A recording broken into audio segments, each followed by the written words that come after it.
E aí, pessoal, vamos aqui então à análise do romance 1984 do George Orwell, um clássico da literatura mundial que foi publicado em 1949. Então, peço a todos aí que, se puderem, se inscrevam no canal, compartilhem, curtam aí o vídeo, certo? Bom, 1984, então, o romance em questão ele é um romance distópico, ou seja, que acaba narrando um futuro não muito distante, um futuro de uma sociedade que vive sob o comando de um regime autoritário. Até porque, lembra, né, distopia significa lugar ruim. E o 1984 aqui do George Orwell é uma obra escrita entre 47 e 48, foi lançada em 49. Só que o que fez o George Orwell, né? Fez remeter ao futuro, ao ano de 1984, num estado, uma superpotência chamado Oceania. E dentro da Oceania tem um líder chamado de o Grande Irmão, o Big Brother, o Todo-Poderoso, que ninguém conhece, ninguém viu, mas a gente vai notar que ele é uma presença forte, ele é um rosto colocado em vários cartazes, em tudo quanto é lugar, nas ruas, e ele é o líder, de certo modo, desse partido, que é o partido apenas com P maiúsculo, né? Só que além da Oceania, a gente vai ver que tem outras duas superpotências ali, a Eurásia e a Lestásia. E são três superpotências que não querem liberdade, não querem igualdade, querem apenas que a estrutura delas, a estrutura hierárquica ali, ela acabe ficando sempre do mesmo jeito, ou seja, intocável, é isso que importa. E claro que alguns personagens a gente vai ver que vão ir contra esse sistema autoritário, e um deles vai ser o nosso protagonista, né, o Winston Smith, que trabalha no Ministério da Verdade. Na verdade, a gente vai ver que não se trata de um Ministério da Verdade, literalmente, porque é um ministério de mentira, porque a função desse Winston aqui é modificar as notícias, ou seja, mudar o passado. E depois também vai ter uma personagem chamada Júlia, que também vai ser contra o sistema. E os dois, né, a Júlia e o Winston, que vão acabar se relacionando, vocês vão ver o que vai acontecer, tá? Então, esse livro aqui ele acaba mostrando esse mundo vigiado por microfones, por câmeras, né? As câmeras são chamadas de teletelas, ali as telescreen. Um mundo totalitário, todos ali basicamente perdendo a privacidade pessoal. E tudo isso para quê? Em prol do partido.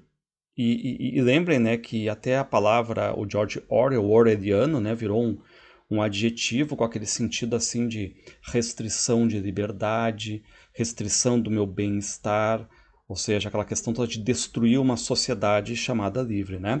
E, e lembrar, né, que o Orwell ele se via como um socialista, democrata, como um defensor do Partido Trabalhista e tudo mais.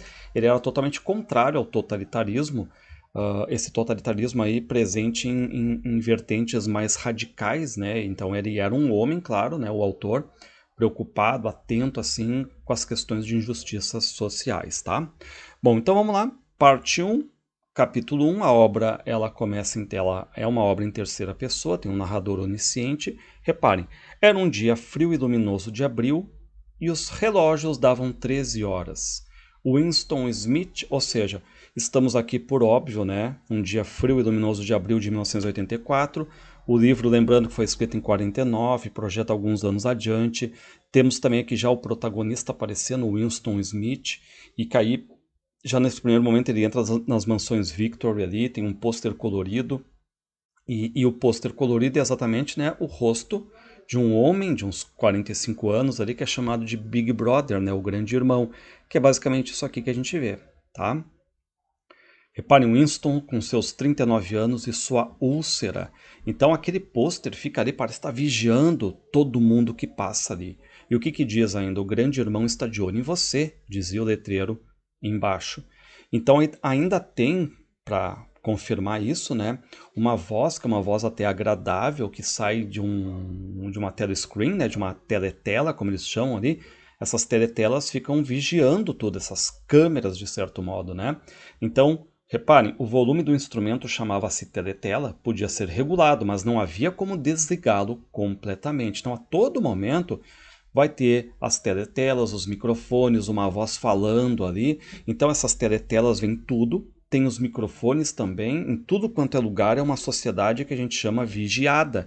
Então, nós estamos vivendo aqui uma sociedade vigiada. Por isso que aquela questão toda que vocês sabem, depois o programa Big Brother vai pegar a partir da ideia, né, fazer todo mundo trancar numa casa toda vigiada com microfones e câmeras, ou seja, o grande irmão está sempre te olhando, te observando, sabendo o que tu está fazendo. É uma sociedade controlada, tá? Bom, e o Winston, esse aqui, que é o personagem protagonista, ele tem que usar um macacão azul, que é o uniforme do partido, e ele vai pra rua, de novo, a mesma coisa, os pôsteres, né? Ó, o grande irmão está de olho em você, dizia o letreiro. Embaixo, no nível da rua, outro pôster, ora expondo uma palavra solitária, Socing. Socing aqui é a junção, né, daquela questão do socialismo inglês. Então, o partido ali, né, aquela questão do socialismo inglês. Então aqui a gente já vai ver, né, um pouco dessa questão aqui. Aqui é só ao contrário, né, conforme a tradução, não é ing só, que é, Socing, né, mas aqui a gente está pegando a versão, claro, não em língua inglesa, mas em língua portuguesa, tá? Bom, e aí só para ter uma ideia, né, tem ali helicópteros, patrulha em tudo quanto é lugar. As patrulhas, contudo, não eram um problema. O único problema era a polícia das ideias. Reparem só, existe uma polícia que é a polícia das ideias, que ela fica exatamente tentando ver se a pessoa está com uma ideia contrária ao partido, um pensamento contrário ao partido. Então, ela está te vigiando, ela aprende a te vigiar, aprende a ler o que tu está pensando, basicamente, né, por incrível que pareça. E só para ter uma ideia, esse Winston, ele sussurra, a teletela já capta esse som, já transmite também. Além de ouvido, também poderia ser visto. Ou seja, de novo, né, uma sociedade, em 1984, vigiada. Então, todo som que se faz, se vê, o som é ouvido também ali. Reparem, a 1 quilômetro de distância o Ministério da Verdade, onde ele trabalhava. Que eu falei para vocês, né, que na verdade, trata-se de um ministério da mentira, como a gente vai ver um pouquinho mais adiante, tá? Então aqui é Londres, só para ter uma ideia, né? Reparem, principal cidade da faixa aérea 1, terceira mais populosa das províncias da Oceania. O Ministério da Verdade, chamado Miniver em Nova Fala. Então lembrar que Nova Fala ali é o idioma oficial da Oceania, eles usam o inglês, só que a Nova Fala que é o idioma oficial. Então, a todo momento, essa questão toda de começar a botar tudo em Nova Fala. E depois a gente vai ver, né, que tem até no final um pouco sobre essa questão do idioma oficial ali do 1984, da Oceania. E aí tem os 3 slogans agora do partido. Reparem, guerra e paz. Ou seja, a sociedade está sempre em guerra. Vocês vão ver sempre, sempre em guerra, em permanente guerra. Liberdade é escravidão. Ou seja, eu não posso ter liberdade, porque liberdade é escravidão. E ignorância é força. Reparem como são fortes, né? Esses 3 itens aqui numa sociedade que é totalmente vigiada. E a gente vai entender depois por quê, tá? E agora aparecem os 4 ministérios ali. Reparem. O Ministério da Verdade é responsável por notícias, entretenimento, educação e belas artes. O Ministério da Paz, responsável pela guerra. O Ministério do Amor, a qual cabia manter a lei e a ordem, e o Ministério da Pujança, responsável pelas questões econômicas. Seus nomes em Nova Fala, Miniver, Mini Paz, Mini Amor e Mini Puja. Então reparem como há uma grande questão de ironia ali, né? Bom, aí o Winston, ele pega um caderno ali, ele lembra que tinha comprado um caderno, então ele vai usar como diário. E aqui a gente nota, né, essa questão muito legal que às vezes a gente tem, quem já leu, sei lá, o Diário de Anne Frank, aquela questão toda, né, de tu estar vivendo ali, fechado, mas a tua forma de expressar o que tu sente e tudo mais de verdade, muitas vezes é o diário. Reparem, a coisa que estava prestes a fazer era começar um diário. Não que isso fosse ilegal, nada era ilegal, visto que não existiam leis. Mas se o fato fosse descoberto, era praticamente certo que o punissem com a morte, ou com pelo menos 25 anos de prisão em algum campo de trabalho forçado. Então ele sabe, né, que esse diário aqui pode vir a complicar ele, tá? E aí ele está agora com esse diário, com esse caderno, com uma caneta ali de pena, e o que ele escreve? 4 de abril de 1984. Lembrando que a gente já abre, né, dizendo era um dia frio de abril, né? Muito bem. Para começar, o Winston não sabia com certeza se estava mesmo em 1984. Acreditava ter nascido em 1944 ou 1945, tá? E qual é o detalhe? Está escrevendo. Mas para quem? Quem seria, de certo modo, né, o destinatário? Para o futuro, para os não nascidos. Ou seja, um diário para o futuro, um diário de conscientização, um diário sobre a verdade mesmo, não aquilo que é colocado ali na Oceania, que está sendo dirigido para quem? Para as futuras gerações, tá? Ou seja, elas são os receptores desse diário aí. E aí o Winston já pensa num termo ali em nova fala, reparem, duplo pensamento. O que é o duplo pensamento? O duplo pensamento significa a capacidade de abrigar simultaneamente na cabeça duas crenças contraditórias e acreditar em ambas. O intelectual do partido sabe em que direção suas memórias precisam ser alteradas, em consequência, sabe que está manipulando a realidade. Então entenda, nós temos uma realidade que vai constantemente sendo manipulada. Então, reparem o desejo do Winston aqui de querer se comunicar com o futuro e de querer que o futuro saiba a verdade. Então ele começa a escrever, e, 4 de abril de 1984, ontem à noite, cineminha, mas só filmes de guerra, porque a guerra é uma constante ali, vocês vão ver, tá? A guerra nessa sociedade ela é perpétua, estão sempre em guerra. E até no cinema não é diferente, né? Aquela questão de filme tem que ser filme de guerra. Eram quase 11 da manhã e no departamento de documentação onde o Winston trabalhava, e trabalha no Ministério da Verdade, num departamento específico, né, que é o departamento de documentação. E aí a gente fica sabendo que existe uma uma festa deles ali que se chama 2 minutos de ódio. Então tá rolando ali, né, os preparativos para esse 2 minutos de ódio, e o Winston começa a ver que tem uma garota que trabalha ali no departamento de ficção que fica meio que olhando para ele, que depois a gente vai ver que é a Júlia com quem ele vai se relacionar, tá? Ó, de uns 27 anos, trazia uma faixa estreita escarlate, símbolo da Liga Juvenil Antissexo. E o Winston, ele acha que ela está observando ele, que pode ser uma mulher perigosa. Reparem, Winston sentia aversão por quase todas as mulheres, sobretudo as jovens e bonitas. Os adeptos mais fanáticos do partido eram sempre mulheres, sobretudo as jovens. A outra pessoa era um homem chamado O'Brien, membro do núcleo do partido e ocupante de um cargo tão importante. Então a gente vai ver aqui que o Winston ele está ali olhando para esta mulher que ele não sabe ainda que é a Júlia, tá? Acha ela perigosa. E também está olhando para esse O'Brien, que reparem que ele tem um cargo importantíssimo. Ele vai se sentir no meio atraído por esse O'Brien. Por quê? Porque ele acha que pode ser uma pessoa acessível, que ele pode conversar com ele. Né? Então aí nessa questão que eles estão agora se sentando ali para ver exatamente esse 2 minutos de ódio, ele se senta ali perto exatamente do O'Brien. Né? E começa, reparem esses 2 minutos de ódio. O ódio havia começado. Como de costume, o rosto de Emanuel Goldstein, o inimigo do povo, surge na tela. Então, só para vocês entenderem, o pessoal do partido está sentado ali. É como se estivessem assistindo a uma exibição de cinema. Aparece na tela o inimigo deles, que é o Goldstein. Então, reparem, a partir dali, tu tem que ter um ódio tremendo. Ou seja, são 2 minutos que tu exacerba esse teu ódio, tu bota para fora esse teu ódio, porque tu tem um inimigo aparecendo na tua tela, que é esse Goldstein.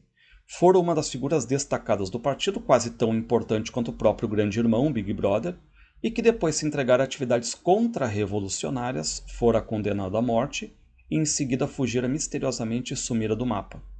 E nesses 2 minutos de ódio, o personagem principal era sempre o Goldstein. Então, reparem, né, a gente não sabe se esse Goldstein é alguém que realmente existiu, foi um revolucionário contra a Oceania, e como dito ali, né, foi condenado à morte e fugiu, ou se ele é um mito, alguma coisa criada ali pelo partido para tu demonstrar esse teu ódio e automaticamente o amor ao partido. Então, de certo modo, tu tá ali, né, esbravejando o teu ódio, vendo aquela imagem ali aparecendo, a imagem do Goldstein. E claro que quem não exacerbar esse ódio, de certo modo, tem muita gente olhando. Opa, aquele ali tá calmo, será que ele tá a favor do partido, tá contra, né? E aí é o seguinte, né? Todos os crimes contra o partido aqui, eles acham que sempre é resultado da pregação desse Goldstein, que foi um revolucionário contra a sociedade, ali em 1984, contra a sociedade, né, da Oceania. E o que o Goldstein pregava, né? Isso aqui que a gente vai começar a ver a partir de agora, né? Ó, Goldstein atacava o grande irmão, denunciava a ditadura do partido, exigia a imediata celebração da Páscoa à Eurásia, defendia a liberdade de expressão, a liberdade de imprensa, a liberdade de reunião, a liberdade de pensamento. E aí entendam, nós estamos vivendo numa sociedade na Oceania em que tu não tem liberdade nenhuma, certo? Tem que amar o partido, amar o grande irmão. E tem uma pessoa, que é esse Goldstein, que a gente não sabe se foi verdade ou mentira, mas ele foi um revolucionário, então, que queria o quê? Queria denunciar a ditadura desse partido, a SOCING, né, o socialismo inglês aqui, queria uma celebração de paz com a Eurásia, ou seja, terminar com a guerra, queria liberdade de expressão, liberdade de imprensa, liberdade de reunião, liberdade de pensamento. Só que acontece nessa sociedade vigiada que a gente vê aqui da Oceania, ele é um vilão, ele não pode viver aqui, tá? E quando aparece essa figura, essa imagem, todo mundo começa a vaiar e de certo modo, né, colocar para fora esse ódio. Então o público tá ali vendo, né, o Goldstein e ironicamente, né, tem a questão toda desse nome judaico, né, e a existência dele, lembrar que ela não vai conseguir ser provada no decorrer do livro, ou seja, de novo, pode ser sim uma fabricação do partido para fazer com que todos os membros do partido odeiem essas ideias de revolta aqui do Goldstein e ame o grande irmão, o Big Brother ali, aquele que está em todos os cartazes, tá? Reparem, Goldstein ele era um objeto de ódio ainda mais constante do que a Eurásia ou a Lestásia, já que sempre que a Oceania entrava em guerra com uma dessas potências, costumava estar em paz com a outra. Ou seja, né, sempre está em guerra, não importa com quem, mas está em guerra. Né? E aí esse Goldstein ele é odiado por todo mundo ali, mas lembrando, odiado por todo mundo entre parênteses, entre aspas. Por quê? Porque tem alguns ali que gostam, claro, do Goldstein. Tem um número de seguidores, né, que ficam quietos ali, claro. E um deles a gente sabe que é o Winston, o nosso protagonista. Ele é contra o sistema em que ele está vivendo, tanto é que ele tem um diário ali que está tentando mostrar para a geração futura a verdade. E claro que ele é contra o Big Brother, o grande irmão. Ele é a favor das ideias do Goldstein aqui. Ele era o comandante, o Goldstein, de um exército de sombras, uma rede clandestina de conspiradores dedicados à derrubada do Estado, essa SOCING, esse socialismo inglês liderado pelo Big Brother. E se acredita que tem um grupo, claro, né, sempre escondidinho ali, que se nutre das ideias do Goldstein, chamada Confraria, tá? A Confraria. E também tem boato ali de que o Goldstein fez um livro, existe, que o nome do livro se chama apenas O Livro, que tem as suas ideias ali, ó. Reparem, um livro sem título, e quando queriam apenas se referir a ele, as pessoas diziam apenas o livro, tá? Então, lembrando que esses 2 minutos de ódio aqui é um espetáculo, tá? Visto numa tela para os membros do partido ali, para reforçar o amor a quem? Ao partido, ao Big Brother, ao grande irmão, à Oceania, e gerar, claro, ódio contra quem for contrário a isso. E no caso eles elegem essa figura do Goldstein aqui. Assim, em determinado instante, a fúria de Winston não estava nem um pouco voltada contra Goldstein, não, mas ao contrário visava o que? O Big Brother, o partido e a polícia das ideias. Ou seja, o que está acontecendo aqui, né? O Winston ele vai questionando, né, o modo como o Estado pensa, ou seja, o Winston, não se esqueçam, ele é um revolucionário contra o grande irmão. Tá? Aí reparem, o personagem hostil desapareceu, ou seja, o Goldstein desaparece da tela para dar lugar a quem? Ao rosto do grande irmão. Cabelo preto, bigode preto, cheio de força e misteriosa calma e tão imenso que quase enchia a tela inteira. Reparem que ele é meio bigode preto, aquela coisa assim meio Hitler, né? E quando aparece o rosto do grande irmão na tela, bom, aí o pessoal vai no êxtase e começa a dizer, tipo, o meu herói, o meu salvador, aplaudem. E aí o Winston, ele tá olhando pro pessoal todo ali, né, para ver se tem alguma pessoa que pensa como ele, ou seja, contrário ao Big Brother. Então ele fica no bico do O'Brien e acha que esse O'Brien também pensa como ele, que ele poderia chegar perto dele, que seria um aliado, né? Bom, termina esses 2 minutos de ódio. O Winston volta para o trabalho dele, começa a escrever no diário. Reparem, abaixo o grande irmão. Imagina se acham esse diário, tá? Reparem, de toda maneira a polícia das ideias haveria de apanhá-lo. Winston cometera o crime essencial que englobava todos os outros, o pensamento-crime. eles o chamavam. Você era cancelado, ó, a palavrinha dos dias atuais, né? Aniquilado, vaporizado, esse era o termo costumeiro, ou seja, tu some, né? E o Winston está muito indignado com isso, está irritado, tal. Ele diz, ó, vão me dar um tiro, não me incomodo, abaixo o grande irmão, certo? Bom, Winston percebeu que havia deixado o diário aberto em cima da mesa, um problemão, então ele vai ali, já fecha o diário, tá? E aí depois vem uma mulher ali, a senhora Parsons, né? Ela quer que o Winston vá ver lá um problema que deu na casa dela, na pia dela, reparem, né? E tu não pode chamar ele de amigo e tudo mais. A ideia era chamar todo mundo de camarada, então o termo que se usa ali é camarada, né? Então Winston vai até a casa dessa família, né, dos Parsons aí, e ele vai lá, arruma a pia, só que qual é o detalhe? É legal essa cena porque depois ela é importante. Vem ali um menino de uns 9 anos que é filho dos Parsons. E ele já chega, imagina, 9 anos, ele já chega pro Winston e diz, levanta as mãos, e o Winston não tá entendendo nada, né? E esse menino de 9 anos diz, você é um traidor, gritou o menino. É um criminoso do pensamento, um espião eurasiano, eu acabo com você. Reparem que as brincadeiras das crianças ali, tipo aquela coisa, né, bandido, vilão, mocinho, policial, aquela coisa toda, né? Como as crianças já nascem amando o partido, então na ideia delas elas ficam vigiando até os pais. Ou seja, se alguém estranho entrou ali, já é o inimigo. Ou seja, ela olha para o Winston e diz, você é um traidor. Mal sabe essa criança de 9 anos que verdadeiramente ela acertou, porque o Winston a gente sabe, né, um revolucionário ali. Agora reparem, as canções, os desfiles, as bandeiras, as marchas, os exercícios com rifles de brinquedo, as palavras de ordem, o culto ao grande irmão, tudo isso para as crianças era uma espécie de jogo sensacional. Ou seja, desde pequeno tu já tem feito essa lavagem cerebral de adorar, amar o grande irmão, o Big Brother, e tentar suspeitar de todas as pessoas ali, inclusive dos teus familiares, certo? Guardem isso que depois eu vou voltar nisso aí mais adiante, tá? Bom, o Winston, ele está procurando alguém que pense como ele. E aí o que ele pensa, né? Pô, de repente é o O'Brien, mas eu não sei se ele é amigo, inimigo e tudo mais, né? E de repente vai aparecer o que? Reparem, né? Uma voz que surge ali na teletela, ó. Atenção, atenção, por favor. Nossas forças obtiveram gloriosa vitória no sul da Índia. Reparem que sempre vai vir notícia de guerra, de vitória ali dentro dessas teletelas vindo, né? Enfim. E aí o Winston vê, né, que depois dessa notícia de vitória vem outra notícia, reparem. A partir da próxima semana, a ração de chocolate seria reduzida de 30 para 20 gramas.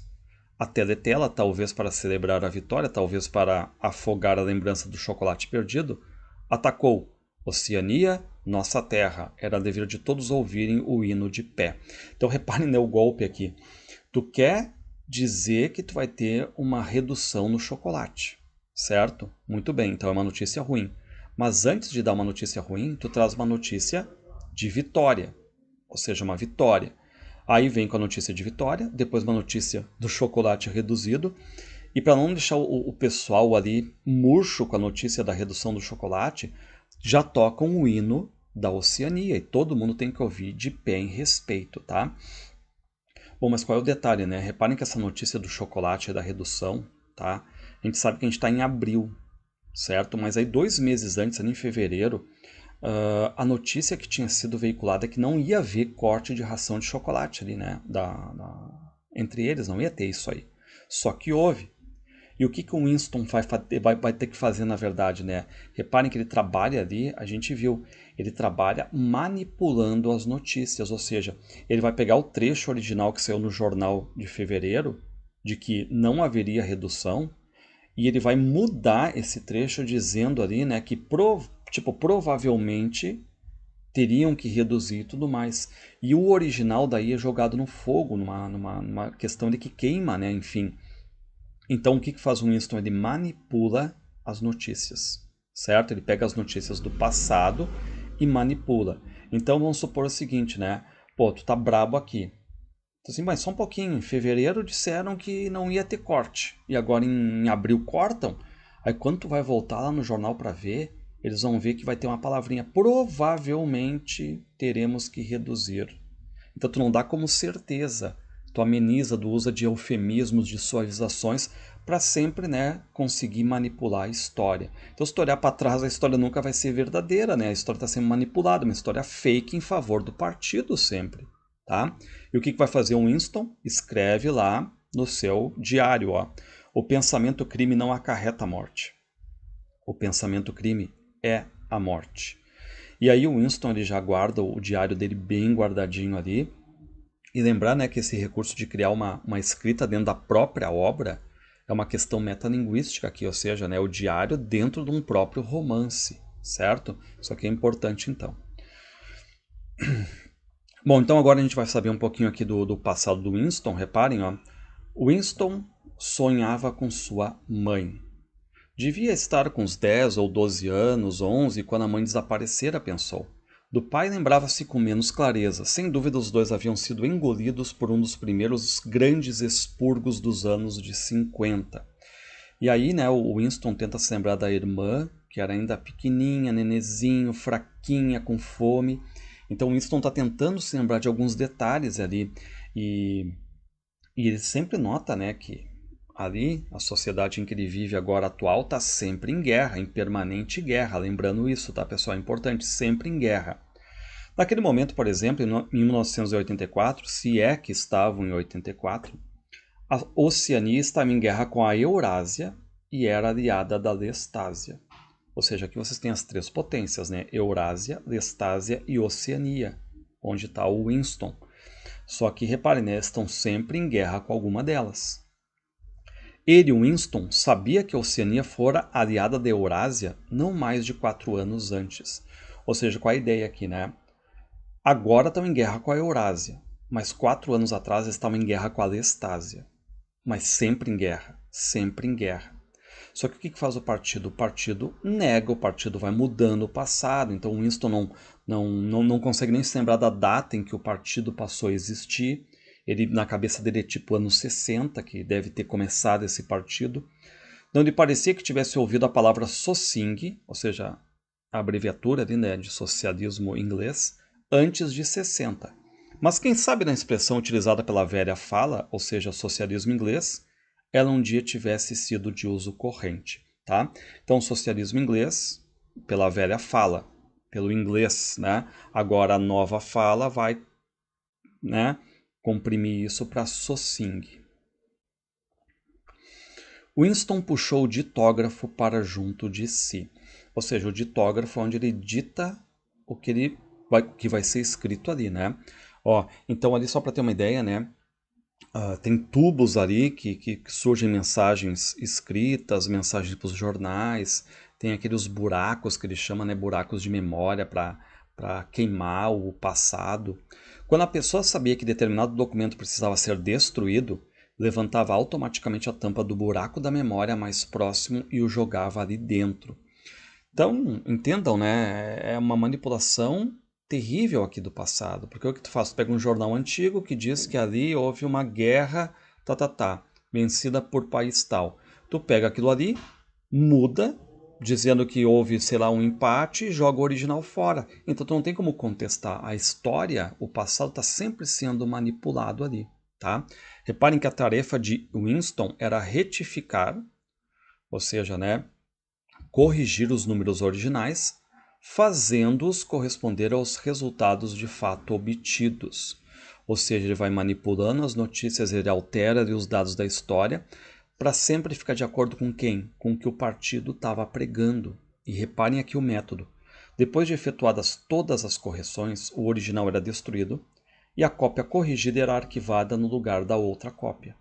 Valia não apenas para jornais, como também para livros. Imagina estar manipulando livros, periódicos, panfletos, cartazes, folhetos, filmes, trilhas sonoras, desenhos animados, fotos, enfim, para todo tipo de literatura ou documentação que pudesse vir a ter algum significado político ou ideológico. Ou seja, uma limpeza ideológica, uma limpeza no passado, tudo é reescrito conforme o que o partido deseja. Dia a dia e quase minuto a minuto o passado era atualizado. Que frase, né? Reparem aqui, tomar um pouquinho d'água. Mas reparem que dia a dia, quase minuto a minuto, o passado ele era atualizado. E ele acaba virando que é um passado fake, um passado conforme a ideologia do grande irmão, do Big Brother. Desse modo, era possível comprovar com evidências documentais que todas as previsões feitas pelo partido haviam sido acertadas. Claro, né? Todo o resto é eliminado. A história está sendo reescrita, o passado, então, obviamente que o partido vai acertar tudo. O Departamento de Documentação não passava de um ramo do Ministério da Verdade, cuja função primeira não era reconstruir o passado, e sim abastecer os cidadãos da Oceania com jornais, filmes, livros escolares, programas de teletela, peças dramáticas e romances. Então, aquela ideia, né, de suprir as necessidades do partido e, principalmente, um grupo dentro da Oceania que é constituído de 85%, que são os chamados os proletários ali, né, os proletas, 85% da Oceania é de proletários. E para eles, ali eram produzidos jornais populares contendo apenas e tão somente esportes, crimes e astrologia, romances sem a menor qualidade, curtos e sensacionalistas, filmes com cenas e mais cenas de sexo. Reparem que para os proletas, como vai ser chamado, né, é outro tipo de material, outro tipo ali, certo? E também lembrar que tem um dicionário, que é o dicionário da nova fala ali. E o Winston, ele está retificando os jornais ali usando a nova fala, não a velha fala, né, que seria o inglês corrente ali, né? Mas ele está pensando na nova fala. Então, ele já conhece também como é que é o estilo dos jornais dali, os jornais do partido, aquela coisa assim meio pedante, militar, né? E agora a gente fica sabendo também, né, mais daqueles expurgos, daquele sumiço de pessoas que iam contra o partido no passado, ó. Serviam como punições excepcionalmente exemplares e só acontecia a cada 2 ou 3 anos. Ou seja, as pessoas sumiam, e qual é o detalhe? Daqui a pouco ninguém mais falava nelas, porque eu sumo com o registro, sumo com o passado, altero e terminou. Ou seja, planto uma notícia fake do passado dessa pessoa, foi eliminado, ok, sem problema nenhum. Winston possivelmente havia testemunhado o desaparecimento de 30 conhecidos seus ao longo dos anos, isso sem contar os pais. E aqui tem esse esquema todo do sumiço, e agora tem uma cena legal, né, que o Winston lembra de um amigo dele, que era um tal de, acho que era o Whiters, alguma coisa assim, que era tipo um cara inimigo, mas inimigo mesmo do partido. E o que fez o Winston, né? Ele cria uma figura para substituir esse amigo dele, que é esse Ogilvy aqui, né? Que seria tipo um membro perfeito do partido. Mas reparem que é um membro perfeito tirado da imaginação do Winston. Reparem, aos 3 anos de idade, o camarada Ogilvy rejeitara todos os seus brinquedos, exceto um tambor, uma submetralhadora e um helicóptero em miniatura. Reparem que desde pequeno essa figura tirada da imaginação aqui do Winston, né, para agradar o partido, já desde cedo está com uma metralhadora ali, helicóptero. Aos 6, graças a uma autorização especial um ano antes do que permitia o regulamento, ingressaram nas fileiras dos espiões. Aos 9, se tornaram comandante de tropa. Aos 11, denunciaram um tio à polícia das ideias. Reparem, denunciou um membro da própria família. Aos 17, foram organizador distrital da Liga Juvenil Antissexo. Aos 19, projetaram uma granada de mão adotada pelo Ministério da Paz e que no primeiro teste matara 31 prisioneiros eurasianos de uma só vez. Aos 23, perderam a vida em combate. O camarada Ogilvy, que até uma hora antes não existia nem na imaginação, era agora um fato, porque está no papel. O camarada Ogilvy, que nunca existira no presente, agora existia no passado. Ou seja, reparem aqui a facilidade com que o partido, e no caso aqui na mão do Winston, né, é capaz de controlar o passado, controlar o presente, controlar o futuro. E vai inventando pessoas. Extermina uma, azar, cria outra, né? Bom, agora, né, o Winston ele vai no refeitório ali para comer e surge um outro personagem que é o Syme. Era seu amigo Syme que trabalhava no departamento de pesquisas. E Syme, né, esse aí não é bem aquela questão toda, né, enfim, porque usa ali amigo, mas na verdade quase sempre eles usam camaradas, né. Syme era filólogo, especialista em nova fala. Fazia parte da vasta equipe de especialistas encarregada de compilar a 11ª edição do dicionário de nova fala.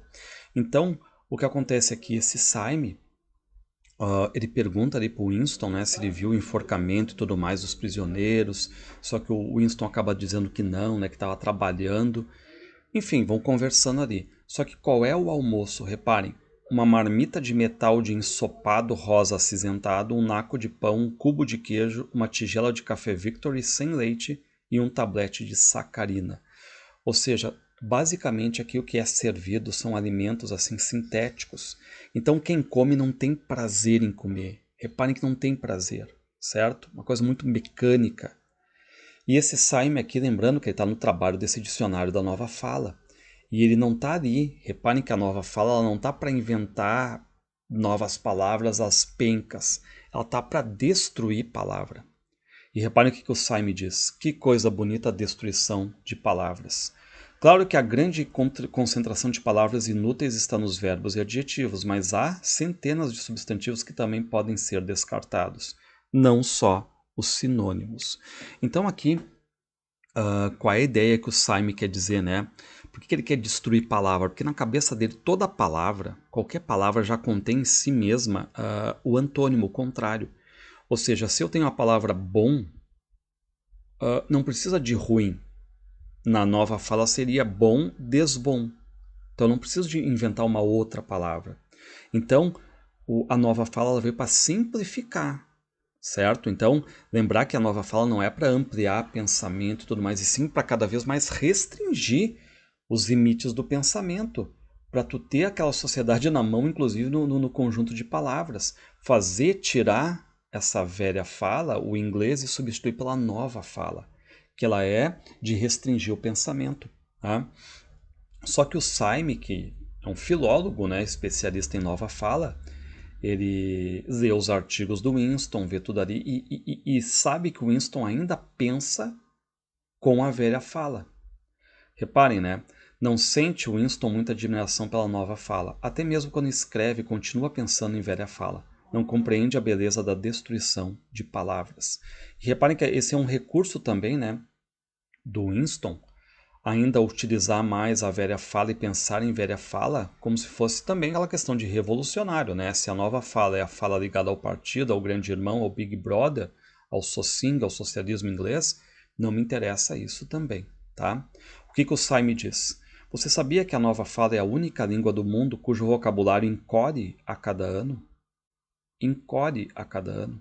Ou seja, um dicionário nunca aumenta da nova fala, sempre diminui. E aí o que diz o Simon? A revolução estará completa quando a linguagem for perfeita. A nova fala é o Socing, socialismo inglês, e o Socing é a nova fala. Então ele é apaixonado, né, pela nova fala e tudo mais. E aí o Simon até chega a dizer, né, que tipo, ele projeta, imagina daqui a 100 anos, ele está dizendo, né, essa conversa que eles estão tendo em inglês, em velha fala, por exemplo, ninguém vai conseguir entender, porque vai estar tudo já em nova fala. Reparem, ele cita grandes da literatura. Ó. Chaucer, Shakespeare, Milton, Byron existirão somente em suas versões em nova fala. E aí o que pensa o Winston, né? E o Simon é muito inteligente, é aquele cara sincero, não sei não se serve por partido, daqui a pouco vai ser aquela coisa toda, vai sumir o Simon, coisa que depois a gente vai ver mais adiante realmente vai existir, né? Mas o Winston já pensa, né? O Simon é muito inteligente, muito sincero, vai dar problema. O partido não gosta desse tipo de gente. Um dia, pensa o Winston, né? O Simon vai desaparecer. E depois reparem que ele vai desaparecer mesmo, tá? Bom, e depois é legal que eles ainda estão no refeitório e surge o marido da senhora Parsons, né? Lembrando que o Winston tinha lá arrumado a pia, né? Da mulher do Parsons e agora chegou o senhor Parsons. E ele tá todo bobo, né? Dizendo que a filha dele de 7 anos fez um ato muito legal. Então a filha dele com outras 2 meninas, enfim, entregaram um homem para o partido. Um homem lá que era um traidor. Ou seja, lembrem, né? As crianças desde cedo já doutrinadas para espiar, para desconfiar de todo mundo, inclusive dos parentes ali. E então essa questão toda, né, de conversa ali. E o Winston também já olha para aquela mulher que depois a gente vai ver que vai aparecer, que é a Júlia, já pensando, tipo, ela pode ser uma espiã, pode ser da polícia das ideias, porque lembrando, né, tudo é vigiado ali. Bom, quando tem itálico aqui, você sabe, né? É uma coisa mais ou menos assim do diário do Winston. Então, o Winston está escrevendo no diário, ó, foi há 3 anos. E ele começa a falar que viu uma mulher na estação do trem ali, jovem.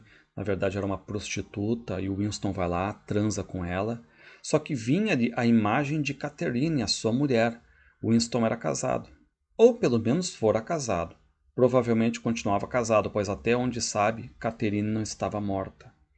E aí o Winston transou com essa prostituta, e lembrar, né, que isso era proibido. Por quê? Porque o sexo ali dentro do partido é só para procriação, não é para prazer. Tu não pode perder tua energia num ato sexual, isso é contra o partido. Então, no momento que ele vai lá e transa com uma prostituta, de novo o Winston ele é contra-revolucionário nesse sentido, né? Então ele tá tentando ser um grande revolucionário contra o Big Brother, tá? Ser apanhado com uma prostituta podia significar 5 anos num campo de trabalhos forçados. O crime era imperdoável e o crime imperdoável era a promiscuidade entre membros do partido. E o Winston faz parte do partido. O Winston não é um proleta, como diz o texto, né? Então, o que ele fez? Ele fez um ato de rebeldia ali. Porque sexo para o partido é uma perversão. E perversão é só permitido para os proletários, ali, para os proletas, né? 85% da população da Oceania. Ó, o objetivo verdadeiro e não declarado era eliminar todo o prazer do ato sexual. O único propósito reconhecido do casamento era gerar filhos para servir ao partido. Só para isso. Ou seja, sexo para o partido é algo repulsivo, é algo para ser eliminado. Ou seja, só para criação, não para prazer.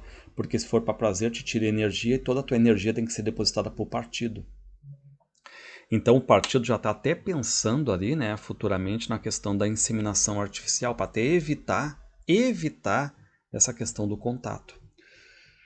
Winston tornou a pensar em Catharine, devia fazer 9, 10, quase 11 anos que os dois haviam se separado. O partido não permitiu o divórcio, mas estimulava a separação na ausência de filhos.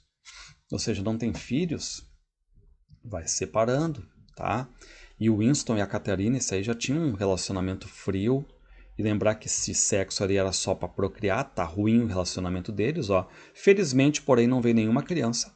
Caterina acabou concordando em desistir de tentar e pouco depois os dois se separaram. As mulheres do partido eram todas iguais, ou seja, todas presas, né, ideologicamente ao partido, ao grande irmão, ao Big Brother, ao Socing, ao socialismo inglês, à sociedade vigiada, tá? Bom, em quem Winston deposita a esperança, então? Ó, ele escreve no diário: se é que há esperança, escreveu Winston, a esperança está nos proletas, naquelas massas desatendidas, naquele enxame de gente, 85% da população da Oceania. E o Winston aqui ele já pensa nos proletários, claro, né? E detalhe, ele não se coloca como eles, porque o Winston ele é um intelectual que trabalha para o partido. Então o que ele escreve? Enquanto eles, os proletas, não se conscientizarem, não serão rebeldes autênticos. É claro que o partido se vangloriava de ter libertado os proletas da escravidão.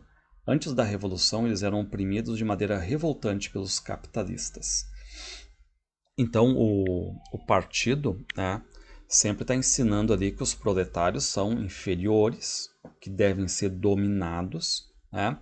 E que entre os proletas não tem problema ter promiscuidade, ter divórcio, ter sexo, né? Até slogan, repare o slogan aqui, proletas e animais são livres. Olha que forte, né? Ou seja, aquela comparação com animais ali. Bom, aí o que faz? O Winston, ele pega, claro que no sentido positivo da palavra liberdade sim, né? Mas ele tem só a comparação negativa aí, né? Mas lembrando que os proletários, então os proletas, como são chamados aqui, são 85%, tá? 85% vivem em liberdade, mas vivem mal. Esse é o problema, vivem mal. E aí o Winston, ele pega um livro de história, mas um livro de história assim para crianças. E ele vê que esse livro aí dizia que antigamente, antes do partido, a Londres era uma cidade muito feia, que os capitalistas eram horríveis, né? Eles eram donos de todas as terras, os capitalistas, de todas as casas, de todas as fábricas, de todo o dinheiro. O chefe de todos os capitalistas era chamado de rei. E aí qual é o ideal do partido aqui? Uma nação de guerreiros e fanáticos. fanáticos avançando em perfeita sincronia, todos pensando os mesmos pensamentos, 300 milhões de pessoas de rostos iguais.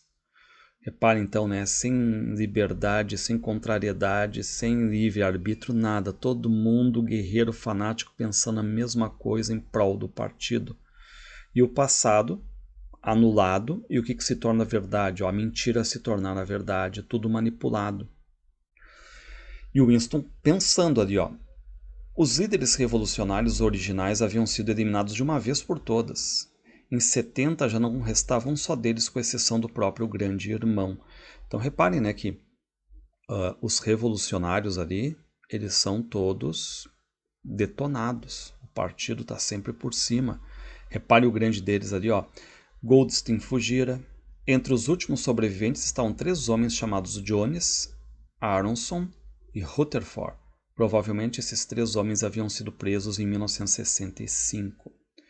E qual é o detalhe? Depois desses 3 aí, eles reaparecem e acabam confessando que colaboraram com o inimigo, confessam assassinatos e tudo mais. Reparem que os 3 haviam sido perdoados, reconduzidos às fileiras do partido e agraciados com postos. Algum tempo depois da libertação, Winston, por acaso, avistou o trio no Café da Castanheira. E aí, o Winston, né, olhava para aqueles 3 assim, sabe, como se fossem pessoas do mundo antigo, inimigos. E reparem que dias depois os 3 voltaram a ser presos, ao que parece haviam tornado a envolver-se em novas conspirações. E aí tem um outro julgamento, e eles continuam a confessar crimes novos, não foram curados, né, pelo sistema. O que aconteceu? Foram executados. E o destino deles ficou registrado nos anais do partido como advertência para a posteridade. Ou seja, quem for contra sabe que vai acabar sendo executado. Por isso tem muitas execuções ali acontecendo a todo momento, né? A todo momento não, né? Como eles dizem, né? De 2 a 3 anos ali acontecendo, tá? Só qual é o problema aqui? O problema é que um pouquinho depois, o Winston ele pega uma página ali do jornal deles, que é o Times, uma página de uns 10 anos atrás. Reparem, continha uma fotografia dos delegados presentes a determinada efeméride do partido realizada em Nova York. E destacavam-se no centro do grupo os mesmos 3, o Jones, o Aronson e o Rutherford. Mas qual é o problema aqui, pessoal? Os 3 traidores estão ali. Só que nas confissões, eles diziam, né, que estavam em outro lugar. Então não está batendo. E aí que o Winston começa a se ligar. Claro, essas confissões, elas não são verdadeiras. São confissões que são manipuladas pelo partido. Eles colocam em uma coisa, tu tem que dizer aquilo ali. Então, na verdade, eles manipulam o teu partido. Então o Winston começa a se ligar, ó, só havia uma conclusão possível, as confissões eram mentirosas. Vocês vão entender isso com o próprio Winston lá depois no final do livro, tá? Então, as confissões que todo mundo está ouvindo ali dos 3 eram todas mentirosas. E o Winston ele fica muito mal com isso, porque ele vê que ele está participando disso de certo modo, né, de uma manipulação ali grotesca, mentirosa, né?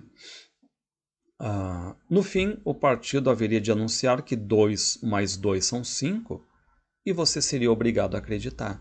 Então a ideia é que é o que o partido quer.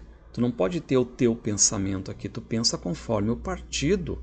Tu é uma máquina, basicamente. Tu não é um ser humano, tu é uma máquina, tu pensa como o partido. Se o partido disser 2 e 2 são 5, tu vai dizer sim, são 5. Tu não pode nem contestar, não, mas só um pouquinho, não podem ser 4? Não, são 5. Se o partido disse 5, é 5, tá? Os membros do partido não dispunham de tempo livre. Ou seja, dentro daquela ideia, né, de a cabeça pensando a todo momento. Mente desocupada, oficina do inferno. Mente desocupada, ele pode lá pelas tantas ser contra o partido. Então, a todo momento, não dispunham de tempo livre. Quando não estivessem trabalhando, comendo ou dormindo, estariam participando de algum tipo de recreação comunitária. E o Winston tem que participar dessas reuniões, só que ele resolve não ir porque ele acha chata a reunião. E ele sabe que não indo é perigoso porque tudo ali é monitorado. Então ele vai caminhando, ele se toca até lá aos proletas. E quando ele passeia pelos proletas, onde ele está vendo a vida acontecendo de verdade ali, ele vê que tem mísseis ali destruindo casas. Ele até se abaixa numa passagem ali. Então aqui a gente está vendo, né, agora ele passeando ali no meio dos proletários. E reparem agora, ó, a loteria despertava o interesse dos proletas. A loteria. Os prêmios eram em boa parte imaginários. Só as quantias pequenas eram realmente pagas, pois os vencedores dos maiores prêmios eram pessoas inexistentes. Reparem o golpe aqui. Então tu vai lá e diz que vai ganhar, sei lá, 1 milhão. E aí tem um vencedor, mas uma pessoa fake. E aí quem é que vai ganhar, sei lá, 50 reais, 100 reais, 200 mil? E esses pequenos são pagos.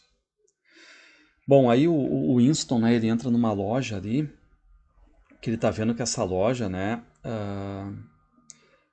ela vende coisas antigas, e ele vê que ali ele tinha comprado aquele caderno onde ele está fazendo o diário, ele tinha comprado uma caneta também, né? E quem vem ali é um cara, tipo assim, uns 80 anos. Ele e uns poucos outros, como ele, eram os últimos elos existentes com o extinto mundo do capitalismo, ou seja, essa ligação com o mundo antigo, da coisa que acontecia antes, as pessoas não estão mais existindo para contar o passado. O passado todo está sendo reescrito a partir de agora pelo partido. Todas as gerações estão lendo o mundo conforme o partido, conforme o Big Brother, o socialismo inglês, o Socing aqui, tá? E aí o que acontece, né? O Winston, ele vê um cara ali, um velho, e ele quer perguntar para esse velho algumas coisas do mundo antigo, e aí ele vai seguindo esse velho entra num bar, e o Winston vai ali meio que, de certo modo, tentar entrevistar ele para perguntar, pá, vem cá, como é que era o mundo antes dessa revolução aqui, antes do Socing, né? Porque ele diz que os livros que ele está lendo, o Winston, né, tem muita mentira. Reparem o que o Winston diz. Os livros de história dizem que a vida antes da Revolução era completamente diferente de como é hoje. Imperava a mais terrível opressão, injustiça e miséria. Só que o Winston está perguntando para o velho e o velho não responde muitas coisas, né? Reparem, a memória do velho não passava de um amontoado de pormenores insignificantes. E o Winston está ali, perguntando, vem cá, mas antigamente era melhor? E esse velho aí vai mudando o assunto, falando de coisas outras mais insignificantes, assim, e o Winston desiste. E ele vai até essa loja onde ele comprado, né, caderno e tudo mais, e o vendedor tá ali, ó. Era extremamente improvável a existência de um único livro publicado antes de 60 em todo o território da Oceania. Então como é que tu vai saber a verdade, o mundo, antes de 1960, se não existe isso? Os livros todos estão fora, não existem mais. E esse velho aí que vende coisas antigas, ele chega e diz, se tu quiser, eu tenho gravuras aqui antigas para vender, tenho foto com a estátua, e até reparem, né, tem uma igreja ali. Onde era a igreja de São Martim, quis saber Winston. A de São Martim, essa ainda existe, fica na Praça Victory. Em Londres, né, onde eles estão ali, tá?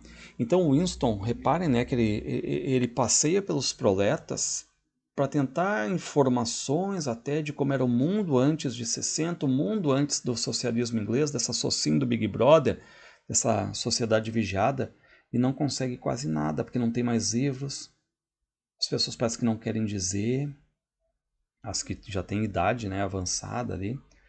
Passava das 10 da noite quando ele chegou ao apartamento dele. Às 11h30, o fornecimento de luz seria cortado na central, ou seja, corta a luz. Por quê? Porque tem que dormir. É o horário reservado para dormir. Não tem outro papo, tá? Sem luz é para dormir. Bom, vamos para a parte 2 agora, tá? Do livro. O livro tem 3 partes. Reparem que Winston vê a garota de cabelo escuro. Haviam se passado 4 dias desde que ele a vira. Que é agora que a gente vai ver, né? Que é a Júlia que vai aparecer, tá? E aí o que acontece? Ela tava com o braço dela numa tipóia e de repente ela propositadamente ela cai no chão. Só que depois ela se levanta e o Winston começa a oferecer ajuda ali, porque ela cai propositadamente perto do Winston, né? E o fato ocorrera bem na frente de uma teletela. E ela sai e o Winston até começa a desconfiar, porque o que ela fez? Ela deixou um pedacinho de papel na mão do Winston, escondidinho, né? Então o Winston pensa aí, ela caiu de forma proposital, né? E o Winston, ele vê que tem uma teletela ali que tá vendo tudo. O que ele faz? Na manhã, sem ninguém ver, né? Ele coloca no bolso. Então ele sabe que tudo ali tá vigiado, né? Então ele volta pro trabalho e aí já joga o papel ali no meio de outros papéis, né? Para ninguém ver. E o que ele abre esse papelzinho que essa mulher, né, a Júlia, mandou para ele? Reparem, estava escrito numa caligrafia graúda e imatura: amo você. Reparem, né, que esta mulher ama o Winston. E aí o Winston lendo isso aí, ele tá abalado, né? Ele não consegue agora afastar essa garota misteriosa, de certo modo, né, do pensamento, porque ele fica pensando, né, será que é amiga, inimiga, me ama mesmo, né? Então ele diz, eu tenho que agir rapidamente, tenho que entrar em contato com ela. Para qualquer lado que você se virasse, a tela o encarava. Então, qual é o problema? Se ele seguir essa mulher, ele vai ser visto. Então ele pensa, vou falar com ela quando ela estiver no refeitório. E aí, um dia o Winston tenta, aí tem alguém perto ali, ele não vai, aí outro dia ele vai tentar, aí alguém chama ele para sentar numa outra mesa, até que um dia ele consegue. E aí ele senta e pergunta, né? A que horas você sai do serviço? 6:30. Onde podemos nos encontrar? Na Praça Victory, perto do monumento. Mas o Winston diz, mas está cheio de teletelas. Não faz mal se houver bastante gente. Ou seja, no meio do tumulto, nós conseguimos fazer esse encontro, né? Então, realmente, ali, eles conversam e marcam o encontro agora. E marcam, tipo, 7 horas. Aí o Winston sai dali de perto, vai na Praça Victory exatamente na hora marcada. E reparem, tem um tumulto ali, porque um comboio de prisioneiros eurasianos estava passando. Então, tem muita gente querendo ver, né, e tudo mais, execuções. E aí tem um tumulto de gente e o Winston chega perto dessa mulher aí, que é a Júlia, né? E aí ela diz, podemos nos encontrar domingo, eu te digo o caminho que tu deve seguir, reparem, vá até a estação Paddington. Ela explica o caminho, né? E o Winston ali decorando, até tem um toque de mão dela nele, assim, né? Para confirmar que realmente ela ama o Winston. E o Winston sabe que agora vai ter que, né, ir nesse local agora secreto aí para eles se encontrarem a partir de agora, tá? Reparem, saímos de abril, era 2 de maio. O Winston tá indo lá pro local combinado para visitar essa Júlia, até então ele não sabe que essa menina se chama Júlia, né? Não havia teletelas, claro, mas sempre se corria o risco de que o lugar fosse vigiado por microfones escondidos. E aí o Winston ele pega um trem, o trem ali lotado, né, com os proletas, ele chega até esse local, vê lá a garota, e eles vão se embrenhando assim no meio do bosque, né? Ele acha que agora estão seguros ali. E o que ele diz? Eu tenho 39 anos. Eu tenho uma mulher da qual não consigo me livrar. Eu tenho varizes. Eu tenho 5 dentes postiços. Tem certeza que tu me ama? Tu é bem mais jovem do que eu. E ela diz, eu não me importo nem um pouco. E aí, os dois se beijam e ela acaba dizendo o nome, Júlia. O seu, eu sei, não precisa nem dizer, você se chama Winston Smith. E aí, né, o Winston já começa a suspeitar, acha que de repente ela tem ligação com a polícia das ideias. O Winston até pensa em matar ela ali. Só que ele começa a amenizar um pouco, né? Ela traz um pouco, é legal que ela traz um pouco de chocolate e chocolate de verdade, né? Que ela conseguiu ali no mercado negro, não aquele chocolate que a Oceania, o partido dá, que é um chocolate esfarelento, assim, sem prazer nenhum, né? Reparem que ela diz, eu faço trabalhos, diz a Júlia, voluntários para a Liga Juvenil Antissexo 3 vezes por semana à noite. Horas e horas colando a droga da baboseira deles por todos os cantos de Londres. Ou seja, reparem que ela diz, né, a droga da baboseira deles. Ela é também contra o partido, ela também é uma rebelde, e isso ela viu no Winston. Então são dois rebeldes, dois revolucionários agora se encontrando, né? E é exatamente o que ela diz, né? O Winston quer saber, eu sou mais velho do que tu, né? Tu é mais jovem, o que tu viu em mim, né? E ela vai dizer, tu é uma pessoa que não é ajustada ao sistema, né? E aí eles começam a se tocar e tudo mais, começa a ter um pequeno desejo sexual entre eles ali. Só que reparem que não é tão fácil, porque tu fica sem prazer nenhum, essa é a verdade, né? O partido vai tirando o teu prazer sexual ali.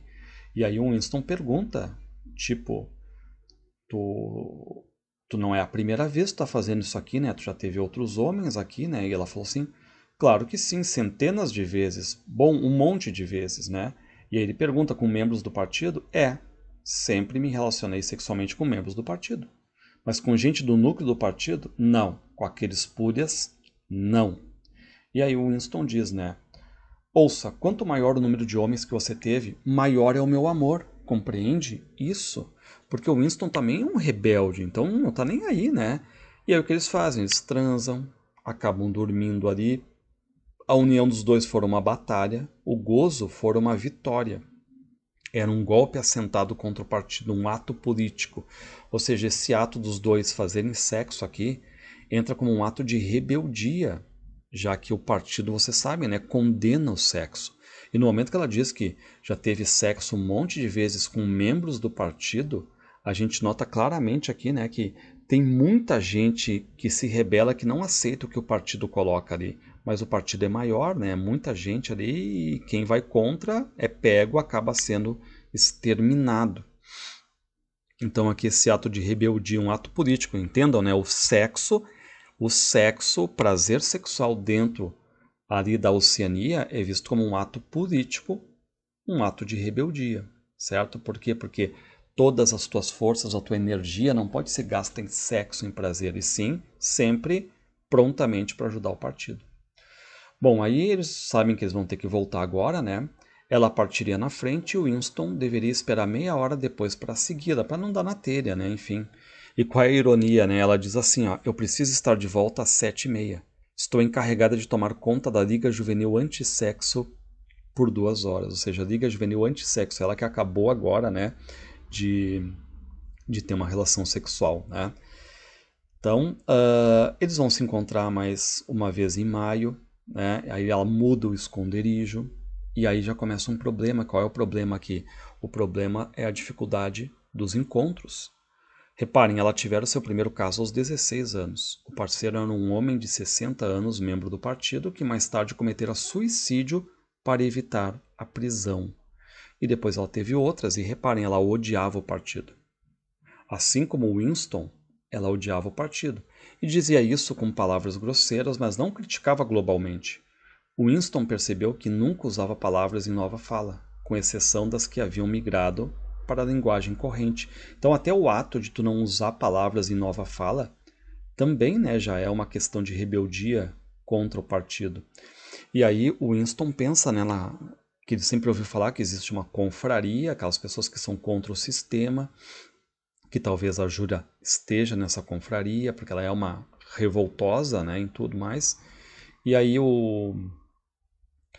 mas o Winston já começa a ver, né, um certo até amor pela Júlia, mas sabe que nunca ele poderia se casar com ela, porque nunca iam deixar no partido.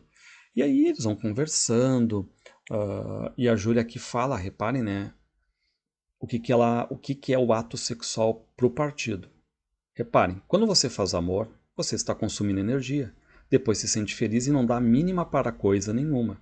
E eles, o partido, não toleram que você se sinta assim. Querem que você esteja estourando de energia o tempo todo.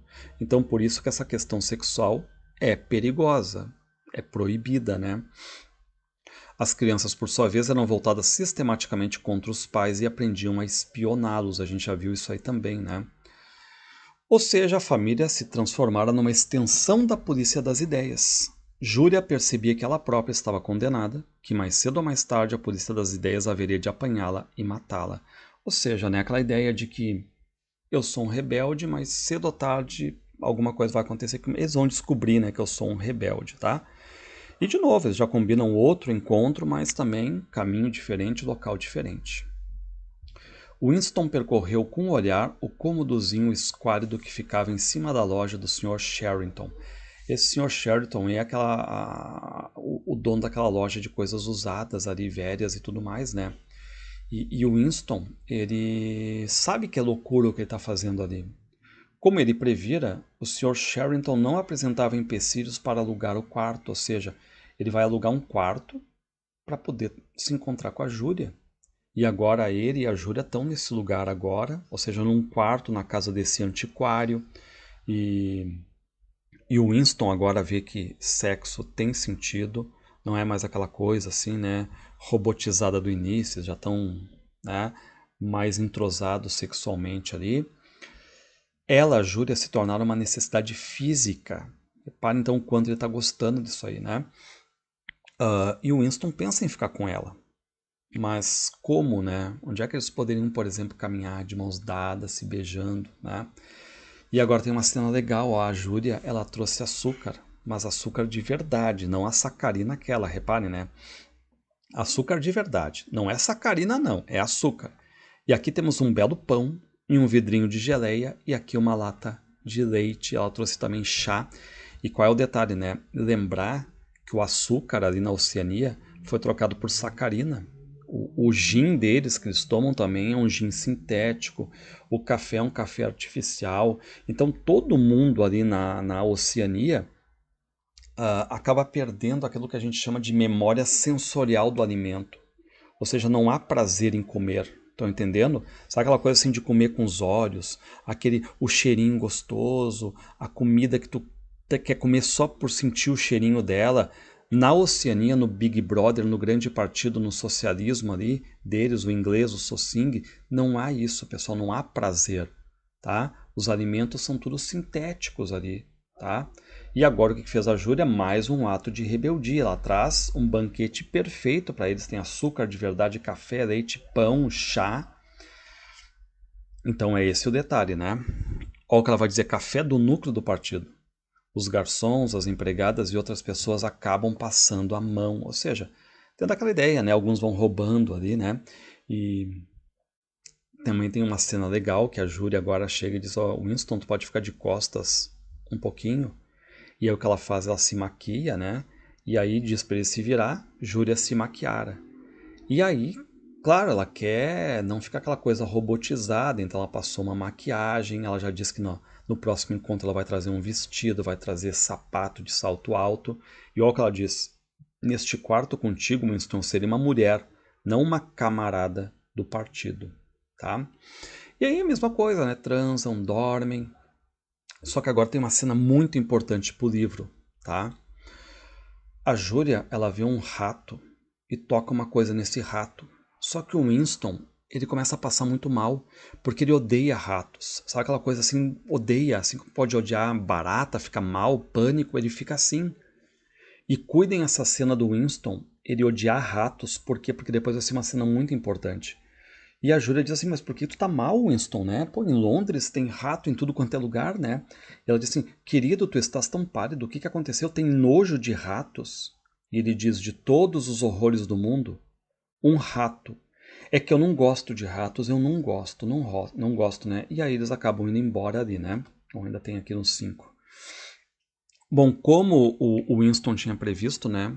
O Syme sumira, lembra? O Syme, filólogo, estava preparando nova edição do dicionário da nova fala. O Winston tinha dito, ele é muito inteligente, não sei se o partido vai querer isso, né? Winston sumira uma bela manhã, ele não apareceu no trabalho, e no dia seguinte ninguém mais falou nele. Por quê? Porque simplesmente tu deixa de existir. Tu pega simplesmente os arquivos todos, some com ele, queima eles, e aquela pessoa que antes existia não existe mais. É fácil, né, sumir com alguém os registros de alguém ali na Oceania.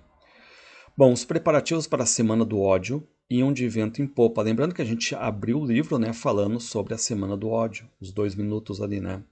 A nova melodia destinada a ser a canção tema da Semana do Ódio, a canção do ódio, como a chamavam, já estava composta e era transmitida incessantemente pelas teletelas.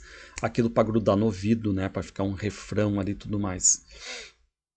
Enquanto isto, Winston, verificando arquivos antigos do Times e alterando e embelezando trechos de notícias que depois seriam citadas nos discursos. Enquanto isso, ele continua ainda fazendo o trabalho dele, né, de alterar os arquivos. E ele continua ainda se encontrando com a Júlia lá no quarto do antiquário. 4, 5, 6, 7 vezes eles se encontram durante o mês de junho.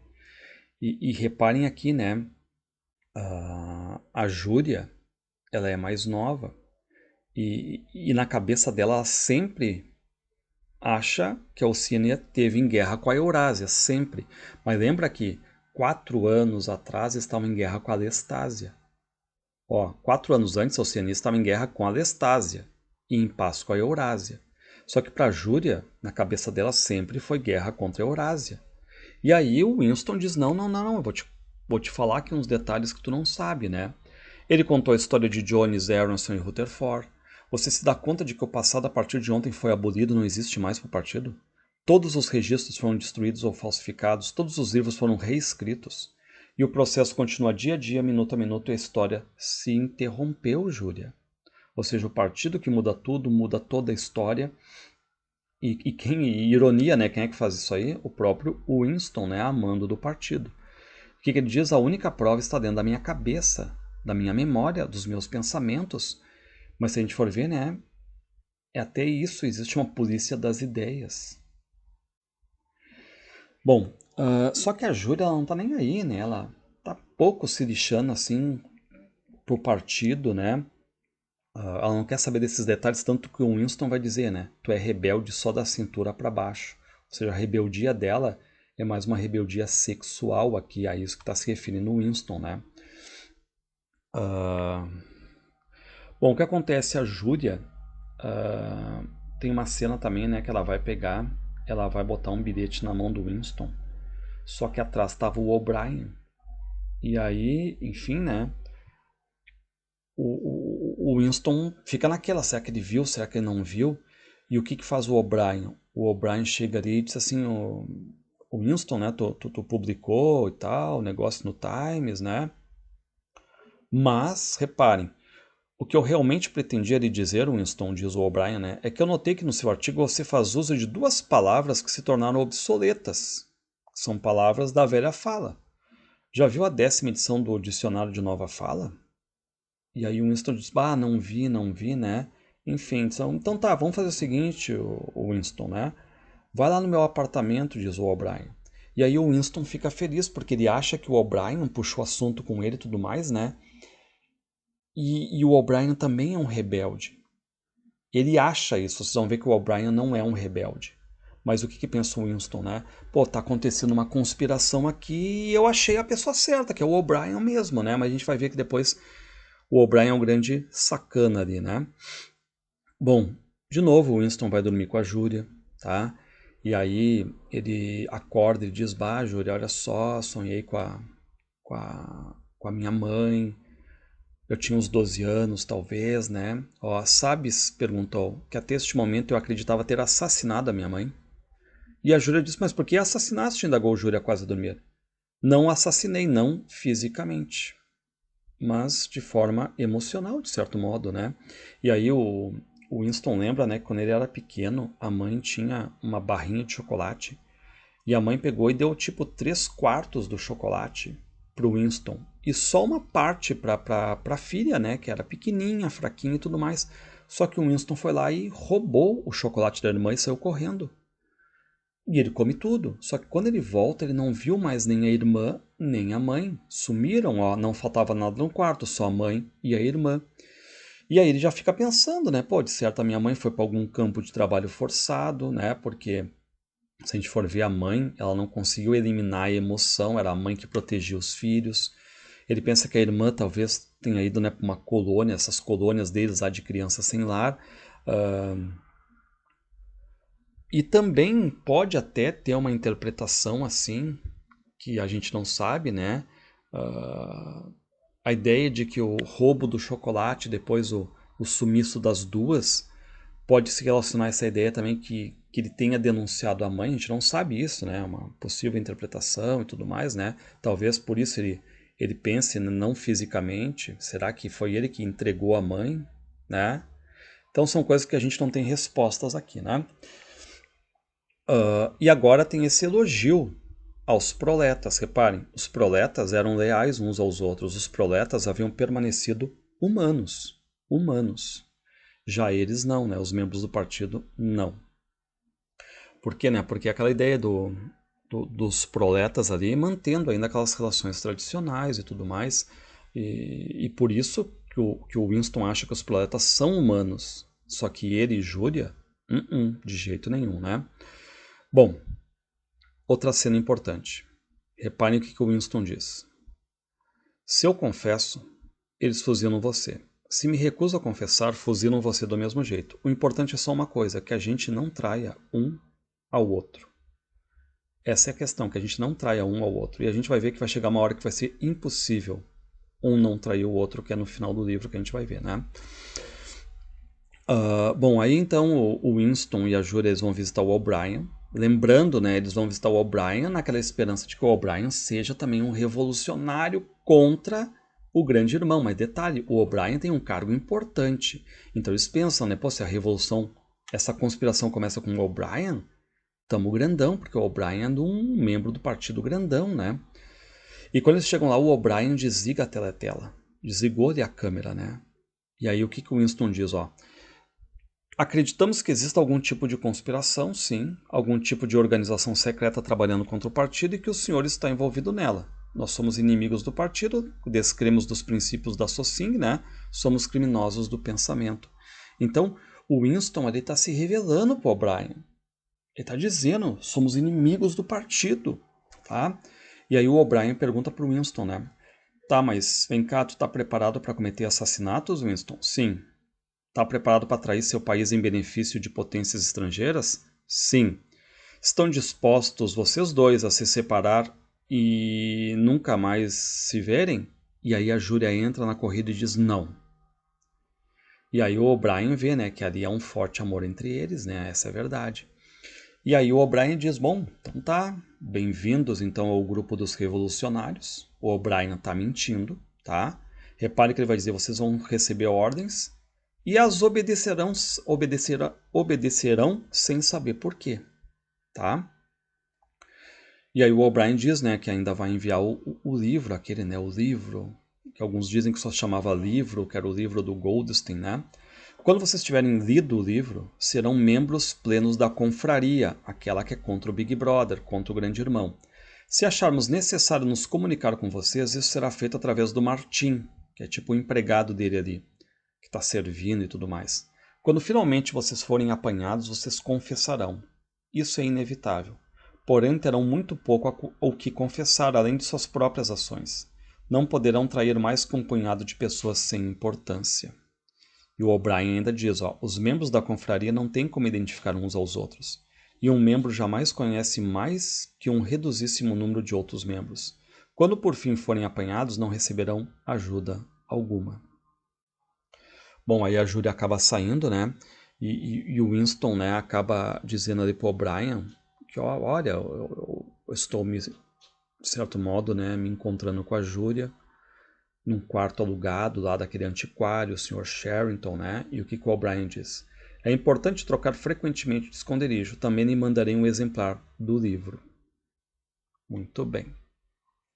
Bom, aí o Winston vai lá até o quarto que ele aluga, né? Já recebeu o livro, tá com o livro em mãos. E tipo, na semana do ódio ali, né?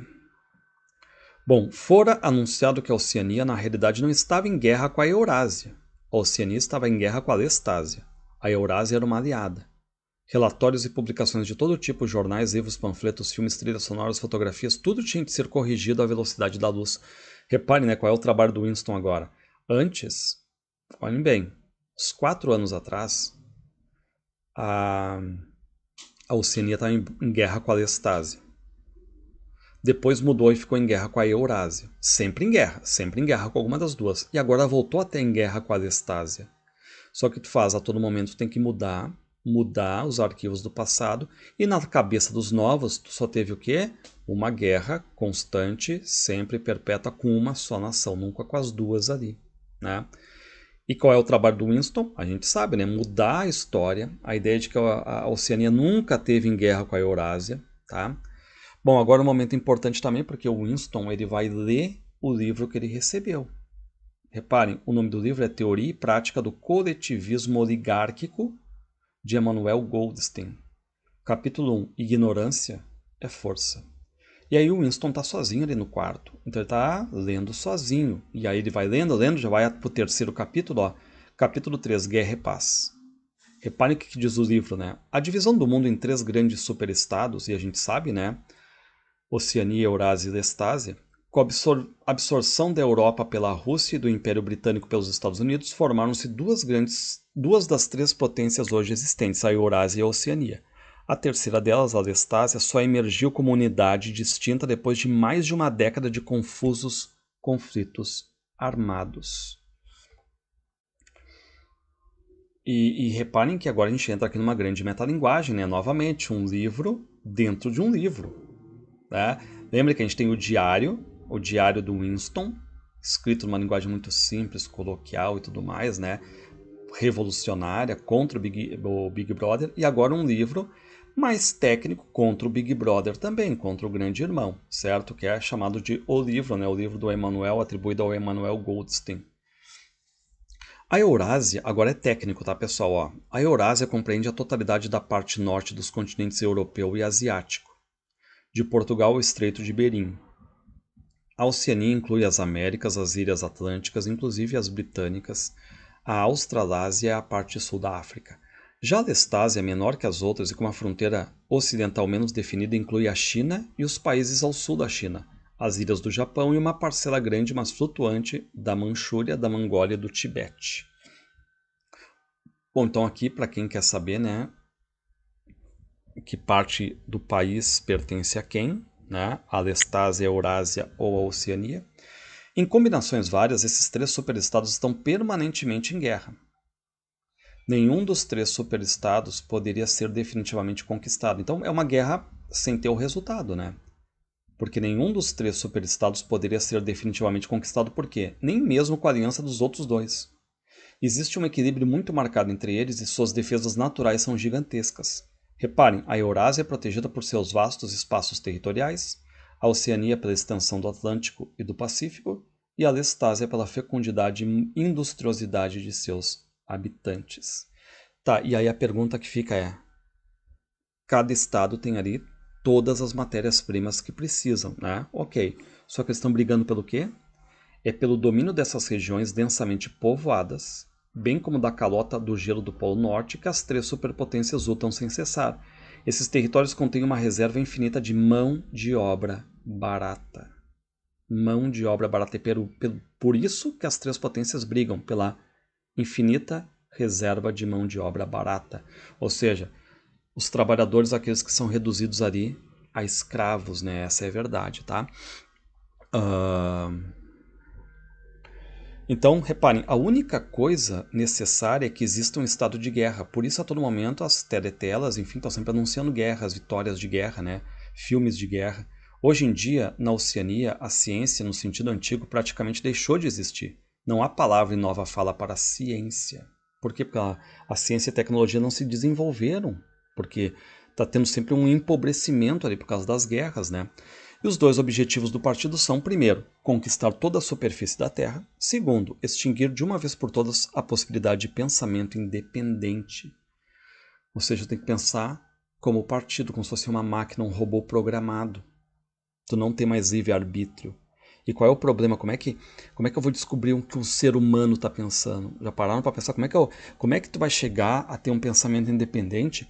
Como é que eu vou descobrir o que a pessoa está pensando? As condições de vida nos três superestados são quase as mesmas. Ou seja, basicamente o que se vive ali na Oceania se vive na Eurásia e na Lestásia. Na Oceania, a filosofia vigente tem o nome de Socing. Na Eurásia tem o nome de neo-bolchevismo. Na Lestásia tem o nome chinês que costuma ser traduzido por adoração da morte, mas que talvez fosse mais bem representado por obliteração da identidade. Ou seja, né, então, essas três superpotências têm a mesma estrutura, basicamente, mesma adoração a um líder, tá? E o Winston, ele tá lendo o livro, mas ele vê que não tem nada de novo aí que ele não soubesse, porque tu aí já sabe essa parte, basicamente, né? E aí chega a Júlia, tá? Só que quando chega a Júlia, ela pede, né, assim, tu pode ler em voz alta e tudo mais, e aí o Winston volta lá pro capítulo número 1, ó. O socialismo, mas em cada variante do socialismo surgida a partir de cerca de 1900, o objetivo de instalar a liberdade e a igualdade foi sendo abandonado cada vez mais abertamente. Os novos movimentos surgidos tinham o objetivo declarado de perpetuar a desliberdade e a inigualdade. Reparem, né? Então aqui a gente está vendo, né, que tanto a Eurásia quanto a Lestásia e a Oceania estão perpetuando o que? A não liberdade, que é a desliberdade, a não igualdade, que seria a inigualdade ali. A invenção da imprensa, contudo, facilitara a tarefa de manipular a opinião pública e o cinema e o rádio aprofundaram o processo. Então reparem que aqui, né, que esse livro do Goldstein que eu estou mostrando aqui para vocês é um livro bem teórico, né? Reparem, há somente 4 maneiras de um grupo dominante perder o poder, como a Oceania. Como é que ela poderia perder o poder, né? Ou é vencido de fora, ou governa tão mal que as massas são levadas a revoltar-se, ou permite que um grupo médio forte e descontente passe a existir, ou perde a autoconfiança e o desejo de governar. No topo da pirâmide está o Grande Irmão. Ninguém jamais viu o Grande Irmão. Ele é um rosto apenas nos cartazes e uma voz na teletela. O Grande Irmão é o disfarce escolhido pelo partido para mostrar-se ao mundo. Abaixo do Grande Irmão está o núcleo do partido, com efetivos limitados a 6 milhões ou um pouco menos de 2% da população da Oceania. Abaixo do núcleo do partido vem o partido exterior, visto como as mãos do Estado. Abaixo estão as massas ignaras que habitualmente denominamos de os proletas, totalizando cerca de 85% da população. Então viram como é que é a Oceania, né? 85% da população, os proletas, 2% é o núcleo do partido, do qual faz parte, por exemplo, o O'Brien, e 13% o partido exterior, da qual faz parte, por exemplo, o Winston, a Júlia, né? Então, essa aqui é a questão toda de divisão, tá? Repare, a Oceania não tem capital, e o seu chefe titular é uma pessoa cujo paradeiro ninguém conhece, que é o Big Brother, aquele rosto ali, né, com um bigodinho. Fora o fato de ser o inglês a sua principal língua franca e a nova fala a sua língua oficial, então as pessoas se comunicam em inglês ali, mas a língua oficial é a nova fala. Nada na Oceania é centralizado. O partido não está preocupado com a perpetuação de seu sangue, mas com a perpetuação de si mesmo. Não importa quem exerça o poder, contanto que a estrutura hierárquica permaneça imutável. E aí, né, qual é a ideia aqui, né? A ideia toda de como é que é a modificação do passado. Ó. O membro do partido, tal como o proletário, tolera as condições vigentes em parte porque não dispõe de termos de comparação. Então entenda como é que eu vou chegar e vou dizer assim, mas lá no passado era bom. Como é que se eu não tenho passado? Reparem, né? Eu não tenho termo de comparação. Deve ser afastado do passado, assim como deve ser afastado de países estrangeiros, porque é necessário que acredite que está em melhor situação do que seus antepassados. Mas, de longe, a razão mais importante para que se reajuste o passado é a necessidade de salvaguardar a infalibilidade do partido, porque mudar de opinião, ou mesmo de atitude política, é uma confissão de fraqueza. Então, reparem, se eu nasci dentro desse partido, nasci já amando o partido, eu nunca vou mudar de partido. Eu não tenho um parâmetro de comparação para dizer se o anterior era melhor, pior. Eu não tenho nunca isso. Em outro lugar, em outro país acontece isso? Não. Então, reparem nessa questão toda de sempre centralizar, totalizar tudo ali, tá? Ou seja, né, se, por exemplo, a Eurásia ou a Lestásia, conforme o caso, for o inimigo de hoje, então é necessário que esse país sempre tenha sido o inimigo, sempre. E se os fatos atestarem algo diferente, muda os fatos, altera, faz aquela questão fake ali, da qual é contratado, né, o nosso Winston para fazer, tá? Dessa forma, a história é constantemente reescrita. Essa falsificação diária do passado, levada a efeito pelo Ministério da Verdade, é tão necessária para a estabilidade do regime quanto o trabalho de repressão e espionagem realizado pelo Ministério do Amor. A guerra nada mais é do que uma calamidade contínua. Repare então que o Winston, ele está fechando o livro porque está lendo e ele vê que a Júlia dormiu, tá? E aí aquela ideia dele, né, que a Júlia só é rebelde da cintura para baixo. E o que fica aqui, né? Que tudo que a gente viu antes ali acontecendo com os personagens, agora isso é teorizado por esse livro aqui, que está na mão dele, do Winston, tá? Então é uma parte, claro, né, bem teórica para explicar a divisão das 3 superpotências, como é que funciona cada uma, basicamente são iguais, né? Aquela questão toda de destruir o passado, sempre estar em guerra com alguma delas, tá? E aqui que o Winston sempre pensa, se é que há esperança, a esperança está nos proletas, o futuro pertencia aos proletas, tá? E o que o Winston pensa sobre eles, né? Nós, eu e Júlia, nós somos os mortos. Só que de repente, o que faz? A Júlia também repete, né? Realmente somos os mortos e tudo mais. Só que surge outra voz agora, uma voz truculenta, braba, que vem de uma teletela que estava escondida no quarto. E aí diz assim: vocês são os mortos. Ou seja, Winston e Julia, vocês é que são os mortos, né? E claro que os dois tomam um susto ali. E o que essa voz diz, né? Fiquem exatamente onde estão. Fiquem exatamente onde estão. E aí, de repente, cai ali tipo um quadro, e atrás desse quadro tinha essa teletela, que eles nunca tinham visto ali, né? E o que essa voz diz, ó? Vão para o meio do quarto, fiquem de costas um para o outro, ponham as mãos atrás da cabeça e não se toquem. Ou seja, né? Eles já tinham sido descobertos há muito tempo. Há muito tempo. Só para ter uma ideia, o Winston ele era vigiado já há 7 anos, tá? E aí não dá tempo para nada, né? Porque surgem homens ali no quarto, cacetete na mão, os dois apanham, reparem, né? Ele e o Winston receberam um chute violento no tornozelo, um dos homens desferiram um murro no plexo solar de Júlia, e o Sr. Sherrington, o dono ali da casa que alugou o quarto, entrou no aposento. De repente, Winston compreendeu de quem era a voz que ouvira momentos antes na teletela. Ou seja, a ideia de que esse Sherrington também é um membro ali da Polícia das Ideias e agora caiu a casa, né, para Júlia e para o Winston. E a gente entra na parte 3 agora, para finalizar, né? O Winston está preso, tá? Reparem, ele não sabia onde estava, talvez no Ministério do Amor, estava numa cela sem janelas. E ali vê que tem 4 telas ali, 4 teletelas, né, enfim, as câmeras ali. E ele pensa, bom, vou ser mandado, sei lá, para um campo de trabalho forçado e tudo mais. Pensava mais em O'Brien, com uma centelha de esperança, porque ele não pensa ainda que o O'Brien é um traidor. Ele achou que o Sr. Sheridan é um traidor, mas não o O'Brien. Então ele pensa, pô, o O'Brien tá pela gente ainda, né? A confraria, disse o O'Brien, nunca tentava salvar os seus membros, mas será que há um pingo de esperança, né? E aí depois vem um poeta ali, que também ele é preso, um poeta. E esse poeta explica por que ele foi preso. Estávamos preparando uma edição definitiva dos poemas de Kipling. Deixei a palavra Deus no final de um verso. Impossível mudar o verso. O problema era a rima, só existem 12 palavras em toda a língua com aquela rima. E aí, claro, ele é preso porque ele deixou a palavra Deus ali no poema.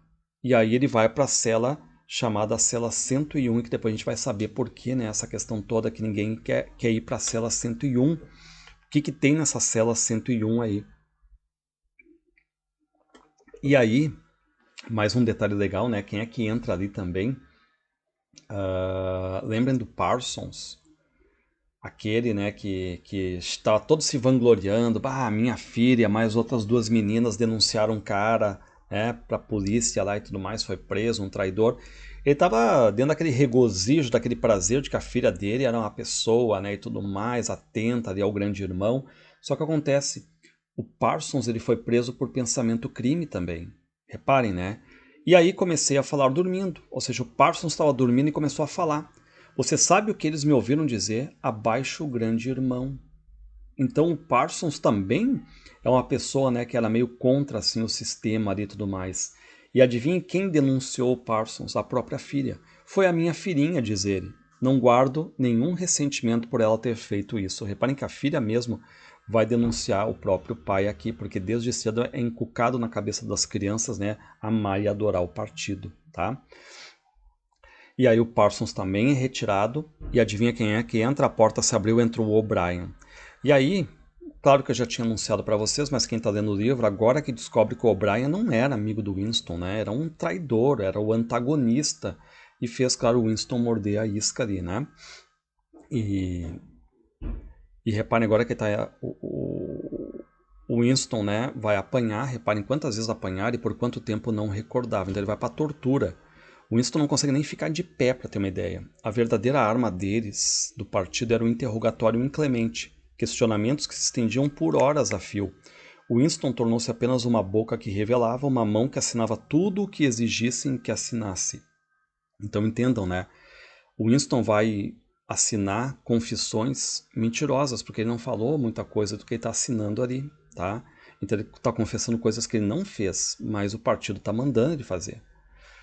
O Winston confessou, reparem que ele não fez, mas confessou ter assassinado membros eminentes do partido, distribuído panfletos sediciosos, desviado recursos públicos, vendido segredos militares, cometido todo tipo de sabotagem. Confessou ser desde 68 um espião a soldo do governo lestasiano. Confessou ser crente religioso, admirador do capitalismo e pervertido sexual. Nada disso, né? Mas enfim, ele está assinando isso aí, tá? Reparem, confessou ter matado a sua mulher, embora soubesse, como deviam saber os seus inquisidores, que ela estava viva. Confessou ter mantido contato pessoal com Goldstein durante anos a fio. Era o O'Brien que comandava tudo. Ou seja, o O'Brien está sendo um torturador ali. E acaba ofendendo o Winston, dizendo que ele é um desequilibrado. E aí o O'Brien pergunta, né, com que potência, Winston, a Oceania está em guerra atualmente? Ó, quando me prenderam, a Oceania estava em guerra com a Lestásia. Com a Lestásia, ótimo. E a Oceania sempre esteve em guerra com a Lestásia, não é mesmo? Lembro-me de que até uma semana antes de eu ser preso, não era com a Lestásia que estávamos em guerra. E aí o O'Brien vai perguntando mais. Vem cá, há alguns anos você teve uma alucinação gravíssima, achou que 3 homens, 3 ex-membros do partido que atendiam pelos nomes de Jones, Aronson e Rutherford, não eram culpados dos crimes pelos quais haviam sido denunciados, né? E aí o O'Brien mostra a foto dos 3. Uma cópia da foto em que Jones, Aronson e Rutherford apareciam na cerimônia do partido em Nova York. E aí o Winston diz, né, viu, ó, existe sim, não estou errado, existe sim e tudo mais, só que o O'Brien queima a foto. E o O'Brien diz, ela não existe essa foto, ela nunca existiu. E aí o Winston diz, mas existiu, ainda existe, existe na memória, eu me lembro e você se lembra. E aí o Winston, né, vê que ele está preso ali também porque, né, pelo pensamento. Ou seja, o pensamento foi a derrota dele. E aí o O'Brien pede, né, ó, me repete o slogan do partido. Quem controla o passado, controla o futuro. Quem controla o presente, controla o passado. Então, onde o passado existe, se de fato existe. E aí o Winston diz, nos documentos está registrado, na mente, na memória humana. Aí o O'Brien diz, na memória, muito bem. Nós, o partido, controlamos todos os documentos e todas as lembranças. Portanto, controlamos o passado, não é mesmo? E aí o Winston diz, mas como é que vocês podem impedir que as pessoas se lembrem das coisas?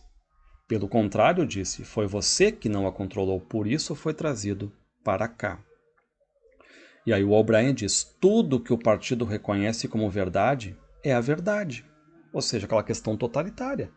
E aí o O'Brien, ele cita um trecho do diário do Winston, ó, liberdade é a liberdade de dizer que 2 mais 2 são 4.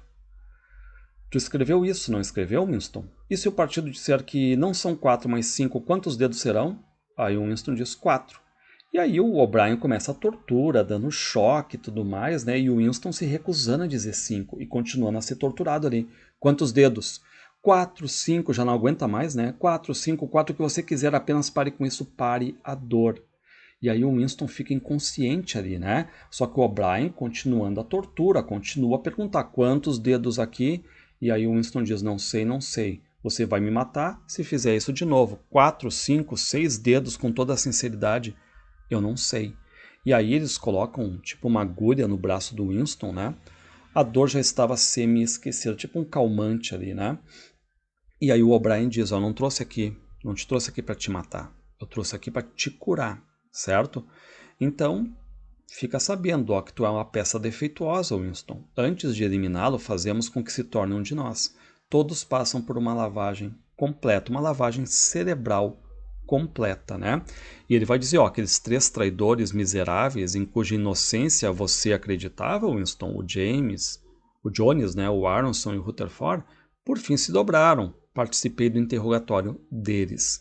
Então, o O'Brien está fazendo ali uma lavagem cerebral no Winston, né? Tanto que ele pergunta, com que país a Oceania está em guerra? Ele diz, não me lembro. A Oceania está em guerra com a Lestásia. A Oceania sempre esteve em guerra com a Lestásia. Essa guerra existe sem interrupções desde o seu nascimento, desde a fundação do partido, desde o princípio da história, sempre a mesma guerra. Lembra disso? O Winston diz, lembro. Lembro. Há 11 anos você inventou uma lenda sobre 3 homens que tinham sido condenados à morte por traição. Foi uma invenção sua, na qual você posteriormente passou a acreditar. Agora você recorda o momento exato em que inventou essa história? Lembra disso? Lembro, diz Winston. Agora há pouco mostrei os dedos da minha mão. Você viu 5 dedos, lembra disso? Lembro. Ou seja, tudo o Winston agora está aceitando, tá? E reparem, né, que o O'Brien está pensando, bom, ele está curado. E aí ele chega agora, Winston, faça perguntas para mim. E ele diz assim, tá, e o que fizeram com Júlia? Ela traiu você, Winston, imediatamente e incondicionalmente. Mas vocês a torturaram? Próxima pergunta, não vou responder. O grande irmão existe? Claro que existe, o partido existe. E a confraria existe? Isso, Winston, você nunca saberá. E o Winston pergunta o que tem no quarto 101. Você sabe o que tem no quarto 101, Winston? Todo mundo sabe o que tem no quarto 101. Bom, a sessão de tortura chega ao final. Para o O'Brien, o Winston está sendo curado agora, dá uma injeção nele, né, para ele dormir. Sua reintegração tem 3 estágios, disse O'Brien. Primeiro, aprendizado, depois compreensão, no fim, aceitação. Ou seja, o primeiro já foi, né? Aquela questão toda do aprendizado, agora eles vão partir para a compreensão e o Winston está ali preso numa cama. E aí o Winston pergunta, né? Vem cá, O'Brien, tu leu o livro? Eu escrevi. Quer dizer, eu participei da redação, nenhum livro é escrito por uma pessoa só, como você sabe. E aí o O'Brien diz, né, que o partido nunca vai cair. O livro tem problemas, o partido nunca vai cair. Os proletários não se revoltarão nunca, nem em 1000 anos.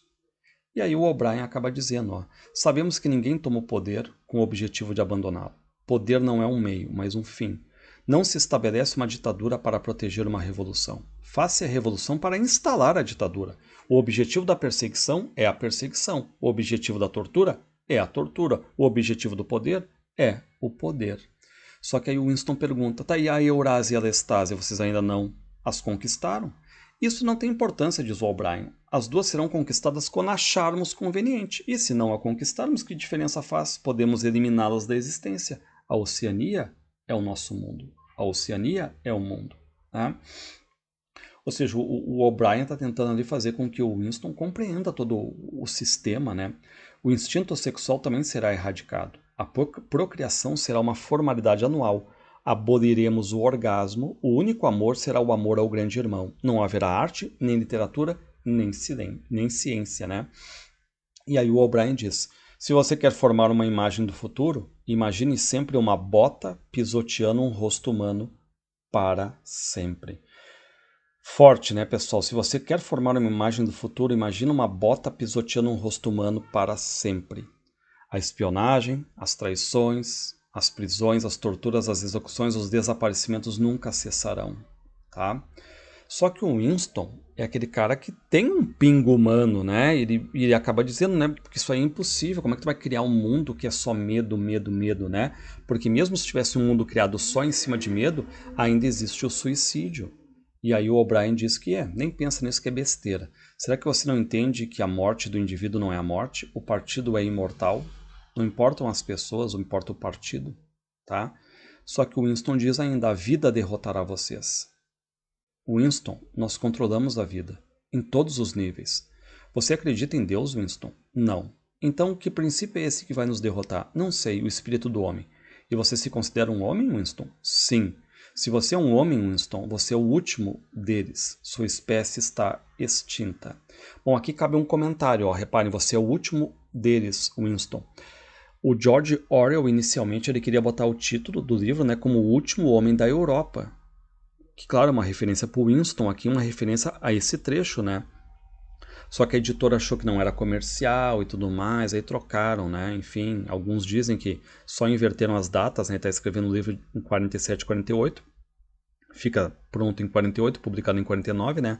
Mas quando fica pronto em 48, só inverte 48, fica 84, tá? Bom, voltando aqui então, né? O O'Brien manda o Winston ficar pelado e para se olhar no espelho. E o Winston tá ali, todo machucado, claro, envelhecido. Parecia o corpo de um homem de 60 anos que sofresse de uma doença maligna, ou seja, um cara com 15 anos a mais, basicamente, tão mal que ele tá, né? E o O'Brien diz, ó, teu corpo tá apodrecendo, Winston, você está caindo aos pedaços, tá? E o Winston vê que não tem o que fazer, chora, tá feio, mal, né? E o O'Brien diz, ó, isso aí foi opção tua, quando se colocou contra o partido. Só que aí o Winston diz, mas eu não traí Júlia. Eu não traí a Júlia. Não no sentido amoroso, não traiu a Júlia. Porém, no sentido em que pretender empregar a palavra, não a traíra realmente, não deixara de amá-la, certo? E aí o Winston quer saber, tipo, tá, e quando é que vocês vão me matar? E aí o O'Brien diz, isso aí pode demorar, mais cedo ou mais tarde todos se curam. No fim, nós o mataremos, tá? Bom, agora o que acontece? O Winston sentia-se muito melhor, engordava e se fortalecia a cada dia, haviam arrancado os dentes que lhe restavam e providenciado uma dentadura. semanas ou meses deviam ter se passado. E aqui é uma passagem de tempo, né? E aí ele está comendo bem, fumando, dormindo bem, praticando exercício. Voltou, né? Melhor agora. Sabia agora que fazia 7 anos que a polícia das ideias observava. Então o pessoal sabia de todo o diário, de tudo que ele fazia. Até lembra daquela cena do que ele tem nojo dos ratos. Isso aí tudo depois entra legal aqui na cena, tá? Não havia ato físico nem palavra pronunciada em voz alta que eles não tivessem notado. O partido tinha notado tudo que o Winston fazia há 7 anos, né? E aí mostram para ele gravações, fotos e tudo mais. Bom, o que eles deixaram para o Winston agora? Haviam lhe fornecido uma lousa branca com um toco de lápis. E o que o Winston escreve? Liberdade é escravidão, 2 e 2 são 5 e Deus é poder. Ou seja, ele começa a acreditar em coisas que antes ele não acreditava, né? Então, reparem, liberdade é escravidão, o lema lá. Ele começa a botar que 2 e 2 são 5, coisa que ele não acreditava, acaba acreditando. Lembra que pergunta para ele se ele acreditava em Deus, ele diz que não, ele coloca Deus é poder. Ou seja, aquela ideia de lavagem cerebral, ele está começando a amar o grande irmão agora, amar mesmo os postulados. Ó, reparem, Winston aceitava tudo. O passado era modificável, o passado nunca fora modificado. A Oceania estava em guerra com a Lestásia, a Oceania sempre estiver em guerra com a Lestásia. Jones, Aronson e Rutherford eram culpados pelos crimes que haviam sido acusados. Então o Winston está já nessa fase final de aceitação, ou seja, o O'Brien conseguiu uma lavagem cerebral basicamente perfeita, né? E o que o Winston pensa agora? A mente precisava desenvolver um ponto cego sempre que um pensamento perigoso viesse à tona. Breca crime era essa sua denominação em nova fala. Então, para tentar brecar, né, algum pensamento contra o partido, ele pensava em alguma coisa meio qualquer aí, né? Bom, mas ele ainda está pensando na Júlia, né? E aí o O'Brien chega e diz: você está melhorando, Winston. Intelectualmente há pouquíssima coisa errada com você. É só emocionalmente que não está conseguindo progredir.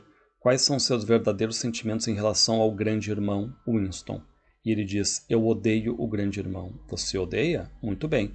Então chegou a hora de dar o último passo. Tem de amar o grande irmão. Não basta obedecer ao grande irmão, tem de amá-lo. E aí o que o O'Brien vai fazer? Enviar o Winston para onde? Para o quarto, terrível quarto 101. Bom, e agora a gente vai entender o que tem nesse quarto 101 aqui, pessoal, tá? O Winston está amarrado numa cadeira, e aí vem ali o O'Brien, né? E ele diz assim, o que há no quarto 101 é a pior coisa do mundo. Ou seja, o que tem nesse quarto 101 aí? É um quarto de tortura, só que os traidores são torturados com aquilo que eles têm mais medo. O maior medo de cada pessoa. E lembrem qual é o maior medo do Winston? Lembra que ele diz que tem medo de ratos. E claro que o partido ouviu isso quando ele disse para a Júlia lá no quarto. A Teletela estava gravando tudo, né? E aí o que tem agora na mesa desse quarto 101 aí? Uma gaiola de arame retangular. Era dividida longitudinalmente em 2 compartimentos e que em cada um deles havia um animal, ratos. Reparem agora, né? E aí, o que o O'Brien diz, né? Nem sempre a dor é suficiente. No teu caso, disse O'Brien, a pior coisa do mundo são os ratos. E aí, né? O O'Brien tá dele a dizer aí, né? Que os ratos, eles também são carnívoros, né? A máscara, Winston, vai se encaixar na tua cabeça sem deixar frestas. E quando eu pressionar esta outra alavanca, a porta da gaiola correrá para cima. Essas 2 criaturas famintas, esses ratos, quando eu abrir a porta da gaiola, dentro dessa máscara, vão se lançar contra o seu rosto e imediatamente vão começar a te devorar. E às vezes eles atacam os olhos primeiro. E aí o Winston vê que agora não tem mais saída. E o que ele faz? Ele começa a gritar. Por quê? Porque lembrem ali que ele diz, ó, que intelectualmente não tem muita coisa errada, mas emocionalmente ele ainda está preso a um amor que é a Júlia e não ao grande irmão. Então ele precisa amar o grande irmão e não tem amor por mulheres ali. E aí o que ele faz até esse massacre, essa tortura aqui, né, de ter uma máscara com os 2 ratos na ponta, um compartimento que ele abre e os ratos vão para cima da cara dele. O que faz o Winston? Começa a gritar, põe a Júlia no meu lugar, faça isso com a Júlia. Ou seja, ele, nessa hora de maior medo, do quarto 101, né, Ele é capaz de entregar o grande amor dele, capaz de vencer, de certo modo, o sentimento, o coração. Ele acaba entregando, né, a Júlia, ele vai se salvar entregando a Júlia, ou seja, ele vence a questão sentimental. A Júlia, para mim, não é mais um amor eterno, de paixão mesmo, verdadeiro, porque eu estou entregando ela, tá? Bom, aí o que vai acontecer? A gente fica sabendo então, para encerrar, né, que se passaram alguns meses, então o Winston agora está curado, está amando só uma pessoa, que é o grande irmão, está gostando até do gin, lembra aquele gin que antes ele não gostava, aquele gin sintético, está gostando de tudo que é fornecido pelo partido, e o café da Castanheira estava quase vazio, o Winston estava sentado em seu canto habitual. E aí ele fica olhando para a parede de novo, né? O grande irmão está de olho em você. As notícias do fronte africano eram preocupantes. Continua ainda aquela questão, né, de sempre propagandear guerra, guerra, guerra. Reparem, né? Forças eurasianas. A Oceania estava em guerra sempre com a Eurásia. A Oceania sempre estiver em guerra com a Eurásia. As forças eurasianas avançam no sentido sul a uma velocidade assombrosa. E aí já tem aquela notícia que vem na teletela que possivelmente, né, a Oceania pode ser que perca a partir de agora uma parte da África, que está com o território ameaçado, né? Então ali, né, e isso gera expectativa, que todo mundo ficaria esperando a notícia que venha da vitória da Oceania. E agora o Winston, né, ele tem um emprego novo, está ganhando bem, tá? E o que a teletela diz? Estão todos convocados para um anúncio importante às 15h30. E todo mundo fica naquela, que anúncio vai ser esse, né? E quando ouve isso aí, o que faz já o Winston? Escreveu com o dedo na poeira da mesa 2 mais 2, 5, como se tivesse sempre, né? Agora amando o mesmo partido. Sempre, quando ele pensa em alguma coisa que pode, opa, me incriminar e tudo mais, não, ele faz força para amar o partido. Então, se o partido diz que 2 mais 2 são 5, ok, tá? Bom, e aí qual é a cena, né? O Winston vai ver a Júlia de novo. A Júlia não foi morta. Ele fala com ela. E por que agora eles podem falar? Porque agora não havia mais perigo nisso. Passaram um pelo outro quase sem se dar conta. Ou seja, um entrega o outro, um não tem mais amor pelo outro, tem amor agora pelo Big Brother, né? E claro que o Winston nota uma diferença assim na Júlia. Reparem, seu rosto estava lívido e havia uma grande cicatriz. Ele não tentou beijá-la e os dois permaneceram mudos. Ou seja, obviamente, essa grande cicatriz ela foi torturada ali. E a Júlia olha pro Winston, mas tipo, só desprezo. Eu traí você, disse ela simplesmente. Eu traí você, disse ele também. Então, quer dizer, não houve mais emoção, amor a ponto de te segurar até o final tua morte, o teu amor não. O teu amor vai ter que ser dedicado agora ao grande Big Brother, né? Ao grande irmão. E aí a Júlia tenta se explicar, diz, nessas horas de tortura a gente só pensa em nós mesmos, né, e tudo mais. Ok, se separam, não voltam mais a se falar. E o que vira a rotina do Winston agora? Ao longo de toda a manhã, sentado, semblante sem vida e garrafa ao alcance da mão, escutava a teletela. Às 3 da tarde, chegava ao café da Castanheira, de onde só saía quando o café fechava as portas. E aí, o que ele fez, né? Agora, a partir de agora, ele está fazendo pequenos trabalhos assim no Ministério da Verdade, pequenos trabalhos, mas com um salário maior, né? Fora nomeado para um comitê, um subcomitê de um subcomitê instituído por um dos incontáveis comitês criados para lidar com dificuldades menores suscitadas pela compilação da 11ª edição do Dicionário da Nova Fala. E aí, né? O Winston começa a se lembrar dele, daquele menino pequeno, com a mãe, com a irmãzinha pequena, e aí já pensa no que, né? Na mãe protegendo, amor, carinho, amor, e o que ele faz? Ele já tem que expulsar essa ideia da cabeça. O Winston expulsou a cena da cabeça, era uma memória falsa, ou seja, ele não pode pensar nisso. Por quê? Porque tem que pensar sempre que o amor é pro grande irmão. E o que acontece? Chega no horário, qual é a notícia que a teletela indica?